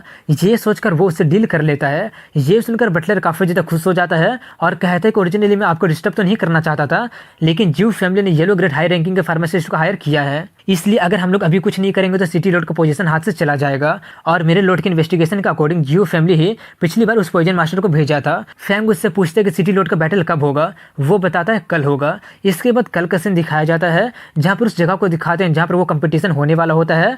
वहाँ पर बहुत ही ऊपर में सिटी लॉर्ड का सील रखा होता है और नीचे में काफी सारे बीस्ट होते हैं और जो भी सबसे पहले उस सील को ले लेगा वही इस कंपटीशन को जीत जाएगा। वहीं पर नीचे दिखाते हैं जहाँ पर काफी सारे बीस्ट होते हैं और जीतने के लिए काफी तेज रफ्तार की जरूरत पड़ेगी, जो कि मिडिल और हाई रैंक के मार्शल प्रैक्टिशनर लेवल वाले के लिए काफी ज्यादा थका देने वाला काम होगा, लेकिन फार्मासिस्ट के लिए वो काफी ज्यादा आसान होगा, इसलिए वो लोग फार्मासिस्ट को हायर किए होते हैं। तभी वहां पर जू फैमिली का हेड जू ले आते हुए कहता है, मुझे यकीन नहीं हो रहा है कि तुम्हारे फैमिली में कोई भी नहीं है जो कि कम्पीट कर सकता है, इसलिए अब तुम्हें एक आउटसाइडर को हायर करना पड़ रहा है। ये सुनकर फे बिंजी कहता है कि लिटिल ब्रदर फैंग का असिस्टेंट लेना हमारे लिए काफी ऑनर की बात है। ये सुनकर वो काफी जल्दी फैंग की तरफ बढ़ते हुए कहता है कि हमारे जू फैमिली वाला डबल पेमेंट देने के लिए तैयार है, उन्हें छोड़कर हमारी तरफ से फाइट क्यों नहीं करते हो? ये सुनकर फे बिंजी उससे कहता है, क्या तुम 6 क्रिस्टल देना अफोर्ड भी कर सकते हो क्या? ये सुनकर वो काफी ज्यादा शॉक्ड हो जाता है और सोचता है, क्या 6 क्रिस्टल? वो लोग एक अनजान टीनेजर पर 3 क्रिस्टल स्पेंड कर रहे हैं, इसका मतलब जरूर ये कोई आम बंदा नहीं होगा। ये सोचकर वो काफी ज्यादा नर्वस होते हुए कहने लगा होता, हाँ मैं 6 क्रिस्टल देने के लिए तैयार हूँ। ये सुनकर फे बिंजी काफी ज्यादा शॉक्ड हो जाता है और नर्वस होने लगा होता है कि कहीं फैंग हाँ ना बोल दे, लेकिन वहीं पर फैंग उसे पोलाइटली मना करते हुए कहता है कि मैं पहले उनकी तरफ से कम्पीट करने के लिए प्रॉमिस कर चुका हूँ और मैं अपना प्रॉमिस को तोड़ नहीं सकता हूँ। ये सुनकर जू ले वहां से जाते हुए कहता है, कितनी दुख की बात है, लेकिन फिर भी सिटी लॉर्ड का पोजीशन हमारी ही होगा। तभी वहां पर मिलिट्री वाले आ जाते हैं। उन्हें देखकर बटलर बताता है कि वो यून मैंग है, चियांग सिटी आर्मी का चीफ कमांडर, वो यहाँ पर कंपटीशन को सुपरवाइज करने आया है। यून सरनेम सुनकर फैंग थोड़ा सा चौंक जाता है और सोचता है कि मुझे लगा नहीं था कि यून फैमिली का इन्फ्लुएंस आर्मी में इतना ज्यादा डीप होगा, लगता है कि उनका वैल्यू किंगडम में काफी ज्यादा है। तभी यून मैंग ऊपर चढ़कर कंपटीशन स्टार्ट करने के लिए अनाउंस कर देता है और तभी सभी गेट को ओपन कर दिया जाता है और सभी लोग अपने अपने टीम के साथ एंटर कर जाते हैं। किसी का भी वेपन ले जाना अलाउ नहीं होता है, वो लोग सिर्फ अपने हाथों और फिजिकल पावर के यूज करके फाइट कर सकते हैं, जिसके कारण काफी ज्यादा मात्रा में स्पिरिचुअल की और फिजिकल स्ट्रेंथ खत्म होगा। जिस टीम में फार्मासिस्ट नहीं होगा वो लोग ऐसे ही खत्म हो जाएंगे। वहीं पर ज्यू फैमिली की टीम को दिखाते हैं जहाँ पर उनका फार्मासिस्ट उनका काफी ज्यादा हेल्प कर रहा होता है, उन्हें हील कर रहा होता है और उनसे फाइट भी कर रहा होता है। ये देखकर फैंग कहता है, लेकिन कितनी दुख की बात है कि तुम लोग मुझसे मिल गए हो। ये बोलकर वो अपना कमाल दिखाना शुरू कर देता है और कुछ ही देर में अपने रास्ते में आने वाले सभी बिस्ट को खत्म कर देता है और अपनी टीम के लिए रास्ता साफ करते रहता है, जिससे वो लोग सील की तरफ बढ़ने लगते हैं। ये देखकर जूलू काफी ज्यादा हैरानी से सोचता है कि मुझे लगा नहीं था कि हम उस टीनेजर से हार जाएंगे। ये सोचकर वो उससे पूछते कि आप उस मॉन्स्टर को कहां से लेकर आ गए हैं। यून मैंग भी उसका काफी ज्यादा तारीफ करते हुए उसका ओरिजिन के बारे में पूछता है। फे वेंजी कहते हैं कि वो लिटिल ब्रदर मेरे दोस्त है और मैं काफी ज्यादा एनर्जी का यूज करके उसे इन्वाइट कर पाया हूँ। यून मैंग कहता है, देखकर वो एक फार्मासिस्ट भी लग रहा है, किस फैमिली से वो बिलोंग करता है। फे वेंजी कहते हैं, मुझे माफ कर देना लेकिन सेफ्टी के कारण मैं ये नहीं बता सकता हूँ। वहीं पर बैटल फील्ड में दिखाते हैं जहाँ पर फे फैमिली वाले ये कंपटीशन जीत जाते हैं और इसी के साथ यहीं पर इस एपिसोड की एंडिंग हो जाती है। तो देखता हूँ कि आप लोग इस वीडियो में 100 से ज़्यादा कमेंट कर पाते हैं या फिर नहीं कर पाते हैं, और मिलता हूँ कल इसी वक्त अगली वीडियो में। तब तक के लिए हैव अ गुड डे।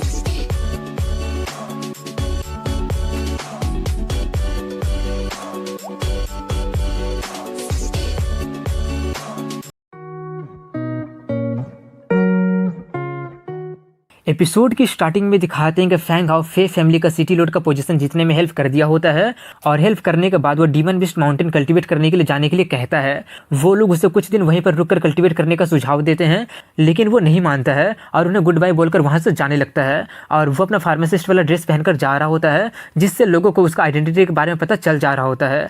इसके बाद वो डीमन बिस्ट माउंटेन पहुँच जाता है और एक गुफा के अंदर जाकर कल्टीवेट करना स्टार्ट कर देता है और अपना सभी मार्शल क्रिस्टल को रिफाइन करके अपने स्किल को येलो लेवल में पहुंचा देता है। इसके बाद अगले दिन का सीन दिखाया जाता है, जहां पर वो गुफा से बाहर निकलकर स्ट्रेच करते हुए कह रहा होता है कि लगता है कि मैं मार्शल प्रैक्टिशनर के एडवांस रैंक में पहुंच गया हूं।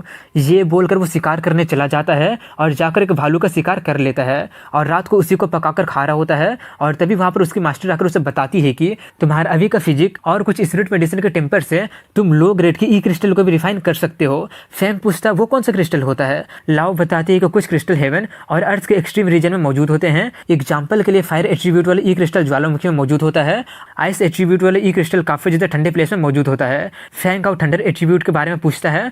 वो बताती है कि ठंडर एट्रीब्यूट वाले काफी ज्यादा प्रीशियस और काफी ज्यादा रेयर होते हैं, जो कि आसानी से नहीं मिलते हैं। अभी तुम सिर्फ लो लेवल के ई क्रिस्टल को ही रिफाइन कर सकते हो और अभी सिर्फ आइस एट्रीब्यूट वाले को ही तुम रिफाइन कर सकते हो। फैंग कहता है कि साइलम किंगडम में एक आइस सिटी है और वो काफी सालों से बर्फ के चादर से ढका हुआ है और वहाँ का बर्फ अभी तक पिघला नहीं है। क्या वहाँ पर वो वाला क्रिस्टल मिल सकता है। वो कहती है कि जो तुम बोल रहे हो उसके हिसाब से वहाँ पर 80% चांस है उसे होने का।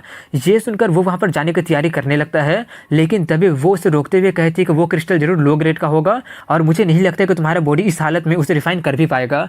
ये बोलकर वो उसे एक स्पिरिट मेडिसिन का रेसिपी देती है और उसमें यूज किया जाने वाला हर्ब सिर्फ ठंडी जगह पर ही मिलता है और उसे चेतावनी देती है कि बिना सभी हर्ब को जमा किए रिस्क मत लेना। इसके 3 दिन बाद का सीन दिखाया जाता है, जहाँ पर वो आइस सिटी में पहुंच गया होता है। उसके पास डिवाइन मेडिकल बुक होने के कारण उससे ज़्यादा ठंड नहीं लग रही होती है और उसके फार्मासिस्ट वाले ड्रेस को देखकर सभी लोग समझ जाते हैं कि वो एक फार्मासिस्ट है और उससे काफ़ी ज़्यादा इज्जत से बात कर रहे होते हैं। वो जाकर देखता है तो उसे पता चलता है कि वहाँ पर कोई भी फार्मासिस्ट गिल्ड होता ही नहीं है। ये देखकर वो अपने मास्टर से पूछता है कि अब हम हर्ब कहाँ से खरीदेंगे। ये सुनकर वो कहती है अरे इडियट, क्या मुझे ये भी तुम्हें बताना पड़ेगा। यहाँ पर मेडिसिन का मार्केट प्लेस है, जाकर वहाँ से खरीद लो।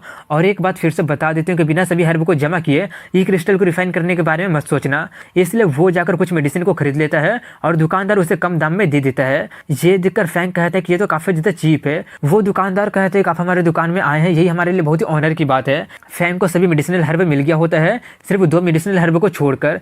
इसलिए वो उन्हें ढूंढने के लिए आइस फील्ड में जाने के बारे में सोचता है, लेकिन तभी उसके मास्टर कहते हैं कि वहाँ पर काफ़ी सारे मार्शल मास्टर और मार्शल स्पिरिट लेवल के बीस्ट होंगे जिन्हें तुम हरा नहीं पाओगे। ये सुनकर वो पूछता तो कि आपके पास इसको लेकर कोई सोल्यूशन है। वो एक घर का लोकेशन बताकर कहते कि वहाँ पर एक आदमी है जिससे कि बहुत ही ज़्यादा हेल्प की ज़रूरत है। फैंग उस घर में एंटर कर जाता है और करके पूछता है क्या यहाँ पर कोई है, और उसे वहाँ से काफ़ी स्ट्रॉन्ग मेडिसिन का स्मेल आ रहा होता है। तभी वहाँ पर मौजूद पर्सन उससे कहता है कि निकल जाओ यहाँ से, यहाँ पर तुम्हारे लिए कोई काम नहीं है। ये सुनकर फैंग उससे कहता है तो तुम एक फार्मासिस्ट को ऐसे ट्रीट करते हो, और कुछ स्मेल करके कहता है कि अगर मैं गलत नहीं हूँ तो तुम्हें जहर दिया गया है और वो जहर एक फायर बेस्ड पॉइजन है, इसलिए तुम यहाँ पर ठंडी जगह पर हो ताकि तुम उसे सप्रेस कर सको। और वहाँ का मेडिसिन देखकर सोचता है कि इस तरह का मेडिसिन मार्केट में नहीं मिलता है। इसका मतलब जरूर ये आइसफील्ड गया होगा और वहाँ से लेकर आया होगा। कहीं इसका मतलब इसके पास बाहर जाकर स्पिरिचुअल हर्ब को लाने का एबिलिटी तो नहीं है ना। वहीं पर ये सुनकर वो पर्सन उससे कहता है कि एक लिटिल येलो ग्रेड का फार्मासिस्ट होकर इतना बड़ा मुंह तुम्हारे पास है। फैंग कहता है कि ये बोलना अभी ठीक नहीं होगा कि मेरा मुंह बड़ा है या फिर नहीं है, लेकिन आपका पॉइजन मुझे इंप्रेस नहीं कर पाया है। तभी वो पर्सन अपना हाथ का कटोरा पटकते हुए अपना ऑरा से दरवाजे को बंद करने जाता है। ये देखकर फैंग एक पल के लिए डर गया होता कि कहीं ये हमला तो नहीं करने वाला है ना, लेकिन वहीं पर वो अपना ऑरा का यूज करके दरवाजा को बंद कर देता है और उससे पूछते कि किसने तुम्हें यहाँ पर भेजा है। उसका ऑरा देखकर फैंग सोचता है कि इसका ऑरा तो फेंजी को सरपास कर रहा है, इसका मतलब ये ऑलरेडी मार्शल स्पिरिट लेवल में पहुंच गया है और ये इतना ज़्यादा ऑरा पॉइजन होने के बाद भी दिखा रहा है। ये सब सोचकर फैंग उससे कहता है कि मुझे गलत मत समझना, मैं आपको नहीं जानता हूँ, मैं तो बस यहाँ से जा रहा था, डिस्टर्ब करने के लिए मुझे माफ़ कर दीजिएगा। ये बोलकर वो उससे कहता है कि क्यों ना हम एक डील करते हैं, मैं आपका पॉइजन को क्योर कर दूंगा, उसके बदले आपको मुझे एक फेवर करना पड़ेगा। ये सुनकर वो कहता है डील, और वो भी एक येलो ग्रेड के फार्मासिस्ट से। फैंग कहता है कि मैं येलो ग्रेड से जाता हूँ। ये बोलकर वो अपना मेडिसिनल ऑरा दिखाता है। ये देखकर वो काफ़ी ज़्यादा शॉक्ड हो जाता है और हैरान होकर कहता है कि मिस्ट्री लेवल का फार्मासिस्ट। ये बोलकर वो उससे पूछता है तो क्या तुम शैडो टेम्पल को नहीं जानते हो। फैंग पूछता वो क्या है। ये सुनकर वो पूछता बताओ कैसा हेल्प तुम्हें मुझसे चाहिए, अगर मैं हुआ यून त्यान वो करने में सक्षम हूँ तो जरूर तुम्हारा हेल्प करूंगा। उसका सरनेम सुनकर फैंग थोड़ा सा चौंक जाता है और सोचता है कि ये तो साइलम किंगडम का रॉयल सरनेम है, कहीं इसका मतलब ये रॉयल फैमिली से बिलोंग तो नहीं करता है ना। ये सोचकर वो उससे कहता है कि मैं आइस फील्ड के डेप्थ में ट्रैवल करके कुछ स्पिरिचुअल मेडिसिन को ढूंढना चाहता हूँ, लेकिन लेकिन जैसा कि आप देख ही सकते हैं कि मैं सिर्फ मार्शल प्रैक्टिशनर लेवल में हूँ, इसलिए मुझे प्रोटेक्ट करने के लिए आपका हेल्प चाहिए। ये सुनकर वो कहता है कि अगर तुम मुझे डिटॉक्सिफाई कर दोगे तो मैं तुम्हारी रिक्वेस्ट को पूरा कर दूंगा। इसके बाद वो उसका पल्स को चेक करता है और चेक करके बताता है कि ये मिस्ट्री ग्रेड का हाई लेवल का पॉइजन है। ये एक स्पेशल तरह का फायर बेस्ड पॉइजन है जो कि बॉडी में एंटर करके 5 इंटरनल ऑर्गन में छुप जाता है और धीरे धीरे करके ऑर्गन को सड़ाना स्टार्ट कर देता है। आप कोल्ड मेडिसिन के यूज करके उसे काफी टाइम से सप्रेस करके रखे थे, लेकिन इससे वो सिर्फ कुछ ही टाइम के लिए रुका था। अगर मैं गलत नहीं हूँ तो आप इस सीड पॉइजन से लगभग 10 साल से सफर कर रहे होंगे। यून चियान थोड़ा सा चौंकते हुए पूछता है क्या तुम इसे सॉल्व कर सकते हो। ये पूछकर वो सोचता है कि ये सिर्फ मेरे पल्स को ही चेक करके इतना कुछ बता दिया है, ये इंडिड मिस्ट्री लेवल का फार्मासिस्ट है। वहीं पर फैंग कहता है ऑफकोर्स ये सॉल्व किया जा सकता है, लेकिन काफी टाइम होने से पॉइजन बोन मैरो में चला गया है, इसलिए इसे पूरी तरह से खत्म करने में लगभग 1 साल लग जाएगा। ये सुनकर वो जल्दी से फैंग के सामने बो करके कहने लगा होता है कि टाइम कोई इशू नहीं है, अगर आप इसे डिटॉक्सिफाई कर देंगे तो मेरे ऊपर आपका एहसान रहेगा और मैं इसे अपने पूरे लाइफ में कभी भी नहीं भूलूंगा। इसके बाद दिखाते हैं कि वो इसे हील करना स्टार्ट कर देता है और वो उसे आधे घंटे तक हील करते रहता है और सोचते हैं कि इसका फिजिक को देखकर लग रहा है कि ये ऑलरेडी मार्शल स्पिरिट को पार करके मार्शल एंसेस्टर लेवल में पहुंच गया है। इसका जैसा बॉडी गार्ड होने के कारण अब मुझे कोई डर नहीं होगा। इतना सोचकर वो इसे हील करके पूछते हैं कि अब आपको कैसा लग रहा है। वो खुद को फील करके कहते हैं कि सिर्फ कुछ ही मिनट में इतना जल्दी इरेडिकेट हो गया है, अब मुझे पहले से काफी अच्छा लग रहा है। ये बोलकर वो उसे देखकर सोचते हैं कि केमिस्ट्री लेवल का फार्मासिस्ट है और मार्शल प्रैक्टिशनर लेवल में भी पहुंच गया है और सिर्फ ये 13 साल का ही बच्चा है। यहाँ तक कि रॉयल कैपिटल में भी ये सिर्फ जीनियस ही कर पाते हैं, लेकिन उतना छोटा टाउन में ये करके दिखा दिया है, ये अभी भी बहुत ही बड़ा मिस्ट्री है। इसके बाद अगले दिन का सीन दिखाया जाता है जहां पर वो लोग आइस फील्ड में जा रहे होते हैं और तभी एक स्नो एप हमला करने के लिए आ जाता है, लेकिन यून चियान उसे एक ही पंच में खत्म कर देता है और उसे कलेक्ट करने के लिए कहता है। फैंग उसे कलेक्ट करते हुए कहता है कि ये हमारे रास्ते में पड़ने वाला 38वां स्नो एप है। तभी उन दोनों को थोड़ा सा ठंड लगना स्टार्ट हो जाता है। ये देखकर वो कहता है मुझे डिवाइन मेडिकल बुक प्रोटेक्ट कर रहा है और यून चियान को उसका मार्शल एंसेस्टर वाला बॉडी, लेकिन फिर भी हम लोगों को ठंडा क्यों लगने लगा है। उसकी मास्टर बताते हैं कि ई क्रिस्टल इवॉल्व हो गया है इसलिए ठंड बढ़ गया है। ये सुनकर फैंग हैरानी से कहता है तो क्या मैं उसे रिफाइन कर पाऊंगा। वो कहते हैं कि तुम्हारे बॉडी में मेडिसिनल किंग लोटस के होने के कारण तुम मुझसे थोड़ा सा फाइट कर ही लोगे, लेकिन उसके लिए तुम्हें कुछ हर्बों को चेंज करना पड़ेगा। ये सुनकर वो पूछता है क्या क्या चेंज करना होगा। वो उससे कहते हैं कि तुम जैसे बताए थे यहाँ की सिचुएशन उससे काफी ज्यादा खतरनाक है और अब मुझे नहीं लगता कि लोटस किंग का मेडिकल प्रॉपर्टी उसे सप्रेस कर पाएगा, इसलिए तुम्हें कुछ और सप्लीमेंट्री स्ट्रॉन्ग मेडिसिन की जरूरत पड़ेगी, इसलिए अब तुम्हें उन्हें प्रिपेयर करना स्टार्ट कर दो। ये सुनकर वो कहता है कि मैं उन मेडिसिनल को इस आइस फील्ड में कहाँ पर ढूंढूंगा। ये सोचकर वो यूनचियान से कहता है कि मुझे दूसरे सिटी में जाकर कुछ मेडिसिनल हर्ब को खरीदना पड़ेगा और फिर से वापस आना पड़ेगा। ये सुनकर यूनचियान कहता है कहीं इसका मतलब आप ई क्रिस्टल को रिफाइन करना तो नहीं चाहते हैं ना। ये सुनकर वो उससे पूछता है कि आप भी ई क्रिस्टल के बारे में जानते हैं। वो कहता है कि मैं इस आइस फील्ड में पिछले 10 साल से हूँ और ये मेरा लाइफ का बर्बादी होगा अगर मैं उसे ना देख पाऊंगा तो। ये बोलकर वो उससे पूछता है कि आपको किस तरह का मेडिसिनल हर्ब चाहिए। फैंग उसे बता देता है। ये सुनकर वो कहता है अगर ऐसी बात है तो हमें इबाराकी का 5 सिटी में जाना पड़ेगा। ये सुनकर फैंग कहता है लगता है कि हमें वहां पर ट्रैवल करना पड़ेगा, इसलिए अगर आप रास्ता दिखा देंगे तो काफी अच्छा होगा। ये सुनकर वो फैंग को लेकर उड़ने लगता है और कहता है कि चलते रहने में काफी ज्यादा टाइम लग जाएगा, इसलिए उड़कर चलते हैं। वो अपनी पीठ में की का यूज करके 2 पंख को क्रिएट कर लिया होता है और उसी से उड़कर वो लोग जा रहे होते हैं और सिर्फ मार्शल एंसेस्टर लेवल वाले ऐसा कर सकते हैं। इसके बाद दिखाते हैं कि 2 सिटी में छानबीन करने पर फैंग को ज्यादा कुछ नहीं मिला होता है और उनका अगला सिटी गुशी सिटी होता है। गुशी सिटी का नाम सुनकर वो थोड़ा सा चौंक जाता है। उसका वैसा रिएक्शन देखकर यूनचियान पूछता है कि क्या आप गुशी सिटी के बारे में जानते हैं। फैंग कहता है हाँ मैं वहां पर 2 बार गया हूँ, मेरी मम्मी का फैमिली क्योंग फैमिली है जो कि उसी सिटी में रहते हैं। ये सुनकर वो कहता है अगर ऐसी बात है तो हमें उनसे जाकर मिलना पड़ेगा। ये बोलकर वो लोग जाने लगते हैं और फैंग सोच रहा होता है कि मैं सोच रहा हूँ कि ग्रैंडफा कैसे होंगे और लिंगियर वो भी ग्रोन अप हो गई होगी।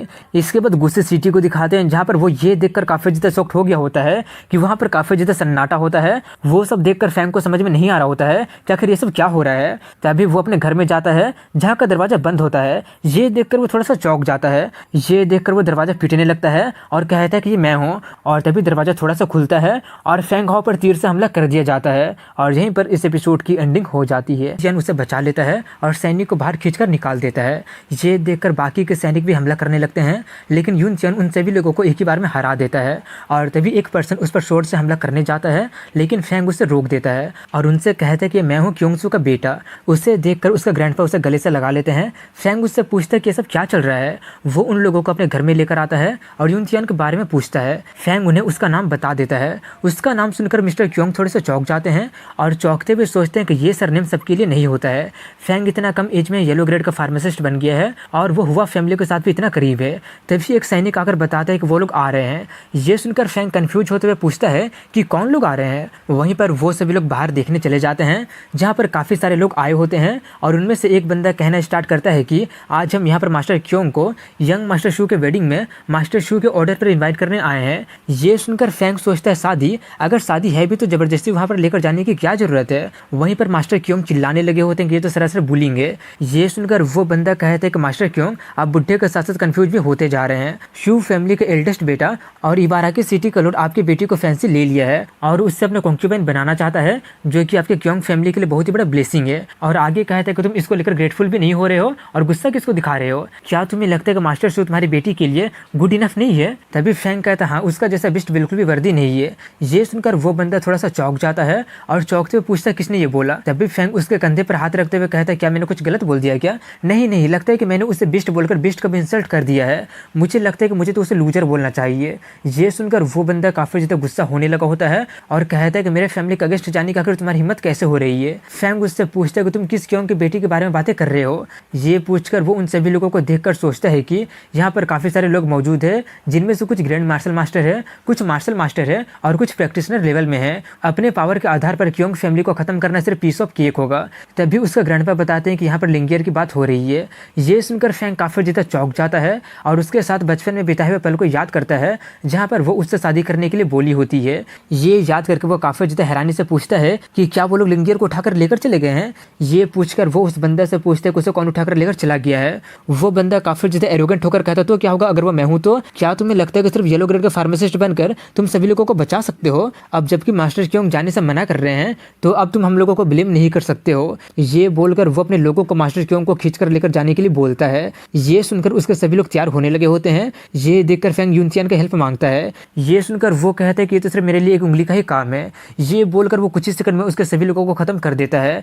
ये देखकर वो बंदा काफी ज्यादा शॉक्ड हो गया होता है और वहीं पर फैंग उससे पूछता है कि वो पर्सन कहाँ पर है। वो बंदा अभी भी उसे डराने की कोशिश कर रहा होता है कि ये सब करने का आखिर तुम्हारी हिम्मत कैसे हो गई। लेकिन उसका बात पूरा करने से पहले ही यूनसियान उसके पैर पर हमला कर देता है। ये देखकर वो बंदा डर के मारे उसे सब कुछ बताना स्टार्ट कर देता है कि वो लोग इबाराकी के शू मेंशन में है। ये बोलकर वो सब कुछ बता देता है कि यंग मास्टर शू एक दिन गुशी सिटी से जा रहे थे और उसका नजर उस लड़की पर चला गया था, इसलिए वो उसे जबरदस्ती लेकर चले गए। ये सुनकर फैंग पूछता तो क्या वो उसे अच्छे से ट्रीट कर रहा है ना। वो कहता नहीं, बिल्कुल भी नहीं, और वो स्पेशली मुझे इंस्ट्रक्ट किया है मास्टर क्योंग को खींचकर लेकर आने के लिए। इतना बताकर वो डरते हुए पूछता है तो क्या अब मैं जा सकता हूँ ना। लेकिन यूनसियान उसका भी काम तमाम कर देता है और उससे पूछता है तो क्या अब हम लोग इबाराकी जाने वाले हैं। फैंग कहता है ऑफ कोर्स हम लोग जाने वाले हैं। इसके बाद उस सिटी के बारे में बताया जाता है कि वो सिटी किंगडम के साउथ वेस्ट एरिया में लोकेटेड है और वहाँ पर 3 ग्रेट फैमिली है और तीनों के पास मार्शल स्पिरिट लेवल का पावर हाउस है और उनमें से सबसे ताकतवर फैमिली शू फैमिली है क्योंकि उनके पास 3 मार्शल स्पिरिट का पावर हाउस है और वही लोग डेकर्स से सिटी लॉर्ड का पोजीशन को हथियाए हुए हैं। तभी मास्टर क्योंग फैंग से कहते हैं कि अपना ख्याल रखना, शू फैमिली मिलिट्री को अपने हाथ में रखा हुआ है। इसके बाद दिखाते हैं कि वो दोनों इबाराकी सिटी पहुंच गए होते हैं और यूनसियान ऑब्जर्व करके बताता है कि यहाँ का 70% शॉप पर शू फैमिली का साइन बोर्ड लगा हुआ है और बाकी का 2 फैमिली को मिलाकर 30% शॉप कवर कर रहा है। शू फैमिली ऑलरेडी डेकर से सिटी लॉर्ड का पोजीशन को हथियाया हुआ है और किंगडम के सैलरी से मार्शल क्रिस्टल पर डिपेंड होकर कुछ मार्शल स्पिरिट लेवल वाले को ट्रेन करना उनके लिए ज्यादा मुश्किल नहीं होगा। ये सुनकर फैंग कहता है क्या डिकेट से, लेकिन किंगडम ऐसा कुछ कैसा अलाउ कर सकता है। ये बोलकर वो सोचता है कि ये किंगडम का सबसे बड़ा टैबू है, इसीलिए सभी जगह पर 3 फैमिली होता है, लेकिन ऐसा सिचुएशन कभी तक किंगडम नोटिस क्यों नहीं कर पाया है। यूनसियान उससे कहते हैं कि उसके बारे में हम लोग बाद में डिस्कस कर लेंगे, पहले रहने की जगह ढूंढते हैं। इसके बाद रात का सीन दिखाया जाता है जहाँ पर वो लोग एक घर को रेंट ले लिए होते हैं और फैंग उसे हील कर रहा होता है और यूनसियान उससे कहते हैं कि आपका स्ट्रेंथ तो सच में काफी ज्यादा बढ़ गया है, इसलिए मेरे हिसाब से आप मिस्ट्री ग्रेड का हाई लेवल का फार्मासिस्ट होंगे। फैंग कहता हाँ आप बिल्कुल सही गेस किए हैं। ये बोलकर वो सोचता है कि रेड लोटस किंग के कारण अब मैं लगभग अर्थ ग्रेड में पहुंच गया हूँ। तभी यूनसियान उससे पूछते कि कहीं आपके पास वॉइड मार्शल बॉडी तो नहीं है ना। अगर ऐसी बात है तो मुझे डर है कि साइलम किंगडम में काफी कम ही लोग आपसे कम्पीट कर पाएंगे। ये सुनकर फैंग सोचते कि लगता है कि उन्हें चिंता हो रही है कि फ्यूचर में मैं साइलम किंगडम से लॉयल रहूंगा या फिर नहीं रहूंगा। ये सोचकर वो उससे कहते हैं कि आप ज्यादा चिंता मत कीजिए, मैं हमेशा साइलम किंगडम का ही पार्ट रहूंगा। ये सुनकर वो उसके सामने बो करते हुए कहता है कि आपके जैसा मास्टर हमारे किंगडम में होना हमारे लिए बहुत ही बड़ा ब्लेसिंग की बात है। फैंग उससे कहता है कि मैं उम्मीद करता हूँ काफी से सीक्रेट रखेंगे। इसके बाद अगले सीन में शू फैमिली को दिखाते हैं, जहाँ पर शू फैमिली के पैट्रियट से शैडो टेम्पल से कोई मिलने आया होता है और वो उससे कहता है कि तुम बहुत ही अच्छा कर रहे हो, तुम ऑलरेडी हमारे टेम्पल के मेंबर बन गए हो और इस बार मैं यहाँ पर तुम्हें रिवॉर्ड देने आया हूँ। ये बोलकर वो उसे 10 मार्शल क्रिस्टल दे देता है। उतना सारा क्रिस्टल को देखकर वो काफ़ी ज़्यादा खुश हो जाता है और उसे काफ़ी ज़्यादा धन्यवाद कहने लगा होता है। वो मिस्टीरियस पर्सन कहता है कि अगर तुम टेम्पल को सिंसियरली सर्व करोगे तो टेम्पल तुम्हें बुरी तरह से ट्रीट नहीं करेगा। इतना बोलकर वो यहाँ का सिचुएशन पूछता है। शू यू बताना स्टार्ट करते हैं कि आर्मी 30,000 से ग्रो होकर 50,000 हो गया है और सभी की पोजीशन पर हमारा फैमिली का एडवाइजर है। वो सभी 50,000 लोग सिर्फ हमारे फैमिली के ऑर्डर का पालन करेंगे, ना कि किंगडम को रॉयल फैमिली का। ये सुनकर वो रहस्यमय पर्सन उसका तारीफ करते हुए कहता है कि मैं यहाँ पर तुम्हें 2 और काम देने के लिए आया हूँ। ये बोलकर वो कहता है कि मैंने सुना कि तुम्हारे बेटा का शादी होने वाला है, इसके लिए कांग्रेचुलेसन और वेडिंग फीस्ट के लिए टेम्पल चाहते हैं कि आप इबाराकी के सभी फैमिली को इन्वाइट करें, बड़े छोटे सभी को इन्वाइट करना है आपको और उनके खाने में पॉइजन को मिला दीजिए। और उसे एक और पॉइजन का बोतल देते हुए कहता है कि अगर तुम चाहो तो उन्हें ये भी दे सकते हो, तुम्हें उनके बारे में ज़्यादा चिंता करने की जरूरत नहीं है, एक दिन के बाद वो लोग टपक जाएंगे और तुम्हें इसको लेकर भी ज़्यादा चिंता करने की जरूरत नहीं है। इस पॉइजन से यहाँ तक कि मार्शल एंसेस्टर भी बच नहीं पाएगा और साइलम किंगडम में कोई भी इस पॉइजन को क्योर नहीं कर सकता है। इतना बोलकर वो उसे दूसरा चीज के बारे में बताता है कि क्या तुम चियांग सिटी के पू फैमिली के बारे में सुने हो? अभी टेम्पल दूसरे लोगों को दूसरी जगह पर ट्रांसफर नहीं कर सकता है और तुम्हारे शू फैमिली के पास ऑलरेडी 3 मार्शल स्पिरिट लेवल का पावर हाउस है, इसलिए टेम्पल का ऑर्डर ये है कि एक मार्शल स्पिरिट को चियांग सिटी में पू फैमिली को रीइंफोर्स करने के लिए भेज दो। ये सुनकर वो एक पल के लिए हिचकिचाता है, लेकिन शादी के बाद भेजने के लिए मान जाता है। ये सुनकर वो मिस्टीरियस पर्सन ये बोलते हुए चला जाता है कि ये काम अच्छे से करना और 3 साल के बाद तुम्हें डबल रिवॉर्ड दिया जाएगा। उसके जाने के बाद वो अपने दोनों बेटों को बुलाकर कहता है कि तुम लोग सुन ही लिए हो कि शैडो टेम्पल वाले क्या बोला है, इसलिए तुम दोनों बताओ कि हमें वो दोनों चीजें करनी चाहिए फिर नहीं करनी चाहिए। इसका जवाब देते हुए एक बंदा कहता है कि मैं सिर्फ ये जानना चाहता हूँ कि मैं मार्शल एंसेस्टर लेवल में कब ब्रेक थ्रू कर पाऊंगा। पैट्रियट कहता है कि उसमें अभी थोड़ा सा टाइम लगेगा, मुझे मार्शल स्पिरिट का हाई रैंक में पहुंचने में 5 साल लग गया था और नॉर्मली एंसेस्टर लेवल में पहुंचने में 20 साल लग जाएगा, लेकिन जितना मार्शल क्रिस्टल अभी हमें मिल रहा है उससे ये काम आधे टाइम में ही हो जाएगा। ये सुनकर दूसरा कहते हैं कि 100 सालों का एनोनिमिटी के बाद फाइनली हान फैमिली एक मार्शल एंसेस्टर लेवल के एक्सपर्ट को प्रोड्यूस किया है। हुआ फैमिली हान फैमिली के किंगडम को काफी 100 सालों से अपना बनाकर रखा था, अब वक्त आ गया है कि उसे लौटा दिया जाए। फैक्शियज कहते हैं कि जीत से पहले जीत की खुशी मत मनाओ, मैं अकेले सब कुछ नहीं कर सकता हूँ और बिना मार्शल एंसेस्टर लेवल में पहुंचे तुम दोनों को रैशली एक्ट करना अलाउ नहीं है। वो कहते हैं कि हम समझ गए हैं, वैसे भी अभी हमें उन शैडो टेम्पल वालों का पावर का यूज करके हुआ फैमिली से भी फाइट करना है। फैक्शियज कहता तो ये कैसा होगा, शू होंग के वेडिंग के टाइम में शू होंग तुम चियांग सिटी चले जाओ और फाइट करके वो फैमिली को अपने कब्जे में ले लो। इसके लिए उसका बेटा मान जाता है। इसके बाद अगले दिन का सीन दिखाया जाता है जहाँ पर काफी सारे घोड़ा गाड़ी जा रहे होते हैं। वो सब देखकर फ्रैंक पूछते हैं कितना सारा सब कहाँ पे जा रहा है। एक पर्सन बताता है क्या तुम्हें नहीं पता कि शू फैमिली के एल्डेस्ट बेटा का 3 दिन के बाद शादी होने वाला है और उन लोगों ने सभी लोगों को इनवाइट कर दिया है। ये सुनकर फ्रैंक कहता है कि शू फैमिली काफी बड़ा मूव चलने वाला है, मुझे तो डर है कि ये सिर्फ शादी के लिए नहीं है। यूनचियन कहता है हाँ, वो लोग ऑलरेडी इबाराकी सिटी को डोमिनेट करने का प्लान बना रहे हैं। फ्रैंक पूछता है कि दू और सी फैमिली का क्या हुआ,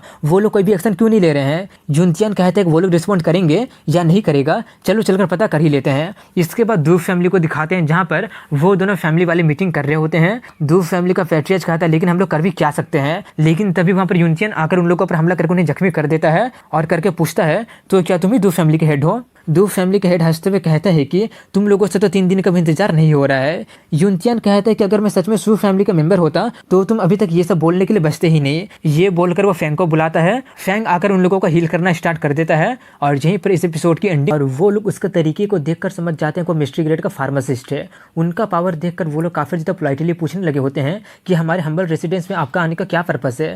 फैंग कहता है कि आप लोगों को इतना ज्यादा नर्वस होने की जरूरत नहीं है, हम सिर्फ ये पूछना चाहते हैं कि जबकि आप लोगों को पता ही है कि शू फैमिली इबाराकी सिटी को डोमिनेट करना चाहते हैं, लेकिन फिर भी आप लोग एक साथ मिलकर उस पर काउंटर अटैक क्यों नहीं कर रहे हैं। दू फैमिली का फैमिली हेड दू फैंग कहते हैं कि ऐसा नहीं कि हम दोनों हाथ मिलाना नहीं चाहते हैं, बल्कि बात यह है कि हम दोनों एक साथ मिलकर भी उसे हरा नहीं पाएंगे। यूनचियन चौंकते हुए पूछता है क्या शू फैमिली सच में इतना ज्यादा पावरफुल हो गया है। वो बताता है कि उनके पास ऑलरेडी 3 मार्शल स्पिरिट के लेवल का वॉरियर है और शू यून, शू होंग और patriot Shu Yu already martial spirit के पीक पर पहुंच गए हैं। और काफी ज्यादा फ्रस्ट्रेट होकर आगे बताता है कि सिर्फ यही नहीं बल्कि उन लोगों ने पूरे मिलिट्री को भी अपने अंदर में ले लिया है और कुछ ही सालों में उनका संख्या को बढ़ाकर 60,000 तक पहुंचा दिए हैं। तो अब आप ही लोग बताइए कि हम लोग उनसे फाइट कैसे कर सकते हैं। ये सुनकर यूनचियन कहते हैं कि शू फैमिली के पास सच में काफी ज्यादा हिम्मत आ गया है। ये बोलकर वो उसे प्रिंस ऑर्डर का टोकन देते हुए कहता है कि तुम जाकर सी फैमिली के हेड को बुलाकर लेकर आओ, मेरे पास तुम दोनों के लिए इंपॉर्टेंट काम है। प्रिंस के टोकन को देखकर दू फैंग काफी ज्यादा शॉक्ड हो जाता है और उसे बुलावा भेज देता है। इसके कुछ देर के बाद सी फैमिली का पैट्रियट आकर उन्हें ग्रीट करता है। यूनचियन उससे खड़े होने के लिए बोलकर कहता है कि लगता है कि इबाराकी सिटी का पूरा ट्रुप्स को शू शू फैमिली ने अपने कब्जे में कर लिया है, इसलिए शू फैमिली को एलिमिनेट करने से पहले हमें सबसे पहले आर्मी से डील करना पड़ेगा। ये बोलकर वो उनसे पूछते कि क्या तुम दोनों इबारा की आर्मी के सभी जनरल को मेरा प्रिंस ऑर्डर का यूज करके एक ही दिन में अपने लोगों से रिप्लेस कर सकते हो क्या? ये सुनकर वो दोनों काफी ज्यादा एक्साइटेड होकर कहते हैं हाँ बिल्कुल कर सकते हैं। इसके बाद रात का सीन दिखाया जाता है जहाँ पर वो दोनों अपने रेंटल हाउस में चले गए होते हैं और फैंग उसे हील करते हुए पूछता है कि आप अभी अपने पूरे स्ट्रेंथ में नहीं है क्या? यूनतियान कहता है हाँ, बॉडी का हीट पॉइजन को सप्रेस करने की जरूरत पड़ता है उस एनर्जी से, लेकिन आपके ट्रीटमेंट से अब मैं मार्शल स्पिरिट का पीक लेवल जितना पावर को यूज कर सकता हूँ। ये सुनकर फैंग सोचते हैं कि इसका मतलब ये शू के सबसे स्ट्रॉन्गेस्ट मैन के बराबर है, इसलिए हमारा जीतने का कोई चांस है ही नहीं। अगर शू फैमिली को डिस्ट्रॉय नहीं किया गया तो मुझे डर है कि जब टाइम आएगा तो क्योंग फैमिली। इतना सोचकर वो उससे कहते हैं कि अगर उस पॉइजन को सिर्फ सप्रेस करने की बात है तो ये बोलकर वो लोटस मेडिसिन किंग को उसे बीज दे देता है। मेडिसिन किंग को देखकर यूनतियान काफी ज्यादा हैरान हो जाता है और उससे पूछता है क्या मैं जो सोच रहा हूँ ये वही है ना? फैंग कहता है हाँ आप बिल्कुल सही गेस किए हैं। यूनतियान कहते हैं कि इससे तो अब मुझे मेरे एनर्जी को पॉइजन को सप्रेस करने में बर्बाद करने की जरूरत नहीं पड़ेगी। उतना वैल्यूएबल आइटम देने के लिए वो उसे थैंक्स कहता है और आगे कहता है कि कल वेडिंग में एक गुड शो देखने के लिए तैयार हो जाइएगा। फैंग कहता है लेकिन क्योंग फैमिली तो अभी तक आया ही नहीं है, क्या वो लोग अपनी इज्जत का केयर नहीं करते हैं क्या? यूनतियान कहते हैं कि इस पॉइंट पर क्या आपको लगता है कि शू फैमिली वाले क्योंग फैमिली का केयर करेंगे? ये सुनकर फैंग काफी ज्यादा हैरानी के साथ कहता है कि क्या होगा अगर लिंगर खतरे में पड़ गई तो? यूनतियान सोते हुए कहते हैं कि आप ज्यादा चिंता मत कीजिए, मैं उस लड़की को बचाने में आपका हेल्प जरूर करूंगा। इसके बाद कल का सीन दिखाया जाता है जहाँ पर उसका ग्रैंड वेडिंग स्टार्ट होने वाला होता है और वहीं पर लिंगियर को दिखाते हैं जो कि खुद को मारने की तैयारी कर रही होती है, लेकिन तभी वहाँ पर शू हुन आकर उसे रोकते हुए कहते हैं ये तुम क्या कर रही हो? उसे देखकर वो उसे धमकाते हुए कहती है कि मैं मरने के लिए तैयार हूँ लेकिन तुमसे शादी करने के लिए कभी भी नहीं तैयार होंगी। ये सुनकर शू हुन काफी ज्यादा एरोगेंट होकर कहते हैं कि ज्यादा सेमलेस मत बनो, तुम मेरी बात को ध्यान से सुनो, तुम्हारा फैमिली का फेट तुम पर डिपेंड करता है, ये शादी तो होकर ही रहेगा, तुम चाहो या फिर ना चाहो, बाद में मुझे वार्निंग ना देने के लिए ब्लेम मत करना। ये बोलकर वो वहाँ से चला जाता है। ये देखकर वो चाकू को छोड़कर रोने लगती है। इसके बाद हॉल को दिखाते हैं जहाँ पर सभी गेस्ट आकर सिटी लॉर्ड को कांग्रेचुलेशन करना स्टार्ट कर दिए होते हैं और तभी एक सर्वेंट आकर लॉर्ड को बताता है कि सी और दू फैमिली के हेड आ गए हैं। ये सुनकर वो उन लोगों को अंदर आने के लिए इनवाइट भेजता है, इसलिए उन लोगों को इनवाइट कर दिया जाता है। उनके साथ दो और लोगों को आता देखकर और कोई भी गिफ्ट ना देकर वहां पर ऑकवर्ड साइलेंस हो गया होता है। ये देखकर लॉर्ड उनका वेलकम करते हुए सोचता है कि कोई भी कंग्रेचुलेटरी गिफ्ट नहीं लाया है और उसके साथ साथ दो फालतू के लोगों को भी लेकर आ गया है, क्या ये लोग मुझे जानबूझकर एम्बैरेस करने की कोशिश कर रहे हैं क्या? वहीं पर वो दोनों आकर उसे कांग्रेचुलेशन बोलकर मॉक करते हुए कहते हैं कि कितनी दुख की बात है कि हम दोनों फैमिली इतना ज्यादा गरीब है कि गिफ्ट को भी खरीदने का पैसा हमारे पास नहीं था। मैं आशा करता हूँ कि लॉर्ड इस इशू को ज्यादा ना खींचे। वहीं पर वो अपने गुस्से को दबाते हुए कहता है नहीं नहीं, आप लोग आ गए हैं वही हमारे लिए बहुत ही ऑनर की बात है। ये बोलकर वो उन्हें बैठने के लिए इन्वाइट करते हुए सोचता है कि ज्यादा चिंता मत करो, तुम लोग बस कुछ ही देर के मेहमान हो। वो लोग जाकर बैठकर बातें करना स्टार्ट कर देते हैं, लेकिन तभी फैंग वाइन को स्मेल करता है तो उसे पता चल जाता है कि उसके अंदर जहर है, इसलिए वो उन लोगों को ना पीने के लिए बोल देता है। लेकिन वहीं दूसरी तरफ बाकी के लोग पी लेते हैं। ये देखकर शू यू काफी ज्यादा खुश हो रहा होता है, लेकिन तभी उसकी नजर फैंग के टेबल पर चली जाती है जहाँ पर यह देखकर वो थोड़ा सा चौंक गया होता है कि वो लोग नहीं पिए हैं। तभी वहाँ पर न्यूलीवेड्स आने लगे होते हैं जिनका काफी ज्यादा अच्छे तरीके से वेलकम हो रहा होता है। उन्हें देखकर दू और सी अपना प्लान को एग्जीक्यूट करना स्टार्ट कर देते हैं और उस वेडिंग को रोकने लगते हैं। ये देखकर शूयू चिल्लाने लगा होता है कि आखिर ये तुम लोग क्या करने की कोशिश कर रहे हो? शी जिन कहते हैं कि आप गलत मत समझिए, हमारा कोई गलत इरादा नहीं है, ये शादी तो हो सकती है लेकिन ब्राइड को बदलने की जरूरत है क्योंकि जबरदस्ती किसी से उसकी मर्जी के खिलाफ शादी करना गलत है। ये सुनकर सभी लोग चौंक जाते हैं और बातें करने लगते हैं कि ये सब क्या हो रहा है। वहीं पर शूयू चिल्लाते हुए कहते हैं कि तुम अपनी कब्र क्यों खोद रहे हो। ये सुनकर चीफ कमांडर शी जिन पर हमला करने के लिए चला जाता है, लेकिन शी जिन उसी को ही पीटते हुए कहता है कि क्या इबारा की सिटी का चीफ कमांडर सिर्फ यही कर सकता है। वहीं पर ये देखकर शूयू कभी भी समझ में नहीं आ रहा होता है कि आखिर शी जिन को इतना सारा हिम्मत मिल कहां से रहा है, कहीं उसका ताकत वो ओल्ड मैन तो नहीं है ना। जब से वो ओल्ड मैन एंटर किया है मैं उसका पावर लेवल को देख नहीं पाया हूँ। ये सोचकर वो अपने लोगों को कोई भी मूव ना चलने के लिए बोलता है। वहीं पर फैंग जाकर लिंगर से गले लगता है और वहीं पर वो काफी ज्यादा इमोशनल हो गई होती है। वहीं पर ये देखकर शू यून चिल्ला रहा होता है कि कौन हो तुम और मेरा ब्राइड को छूने की आखिर तुम्हारी हिम्मत कैसे हो गई। फैंग कहता है मैं वही हूँ जो कि इसे लेकर जाएगा। ये सुनकर वो भड़क जाता है और उस पर हमला करने के लिए जाता है, लेकिन शू यू उसे रोक देता है और उससे नाटक करते हुए पूछता है क्या इससे अच्छे को तुम उस लड़की से जबरदस्ती शादी कर रहे हो। ये सुनकर वो थोड़ा सा कंफ्यूज होते हुए कहते हैं कि आप ये क्या बोल रहे हैं, उससे तो हम दोनों नहीं मिलकर। उसका ये बात पूरा करने से पहले वो उसे थप्पड़ मारते हुए कहता है कि बोलने से पहले कुछ सोच लिया करो, चलो जल्दी से उससे माफी मांगो। ये बोलकर वो लिंगियर से माफी मांगते हुए कहते हैं कि रूड होने के लिए मुझे माफ कर देना और मैं अपने बेटे को अच्छे से सिखा नहीं पाया उसके लिए भी माफ कर देना। उसका ऐसा बर्ताव देखकर सभी लोग काफी ज्यादा हैरान हो गए होते हैं। वहीं पर लिंगियर उससे पूछ रही होती है कि क्या तुम यहाँ पर मुझे बचाने के लिए आए हो। वो कहता हाँ मैं तुम्हें वापस लेकर जाने के लिए आया हूँ। ये सुनकर वो घबराते हुए कहते नहीं वापस चले जाओ, यहाँ पर बहुत ही ज्यादा खतरा है।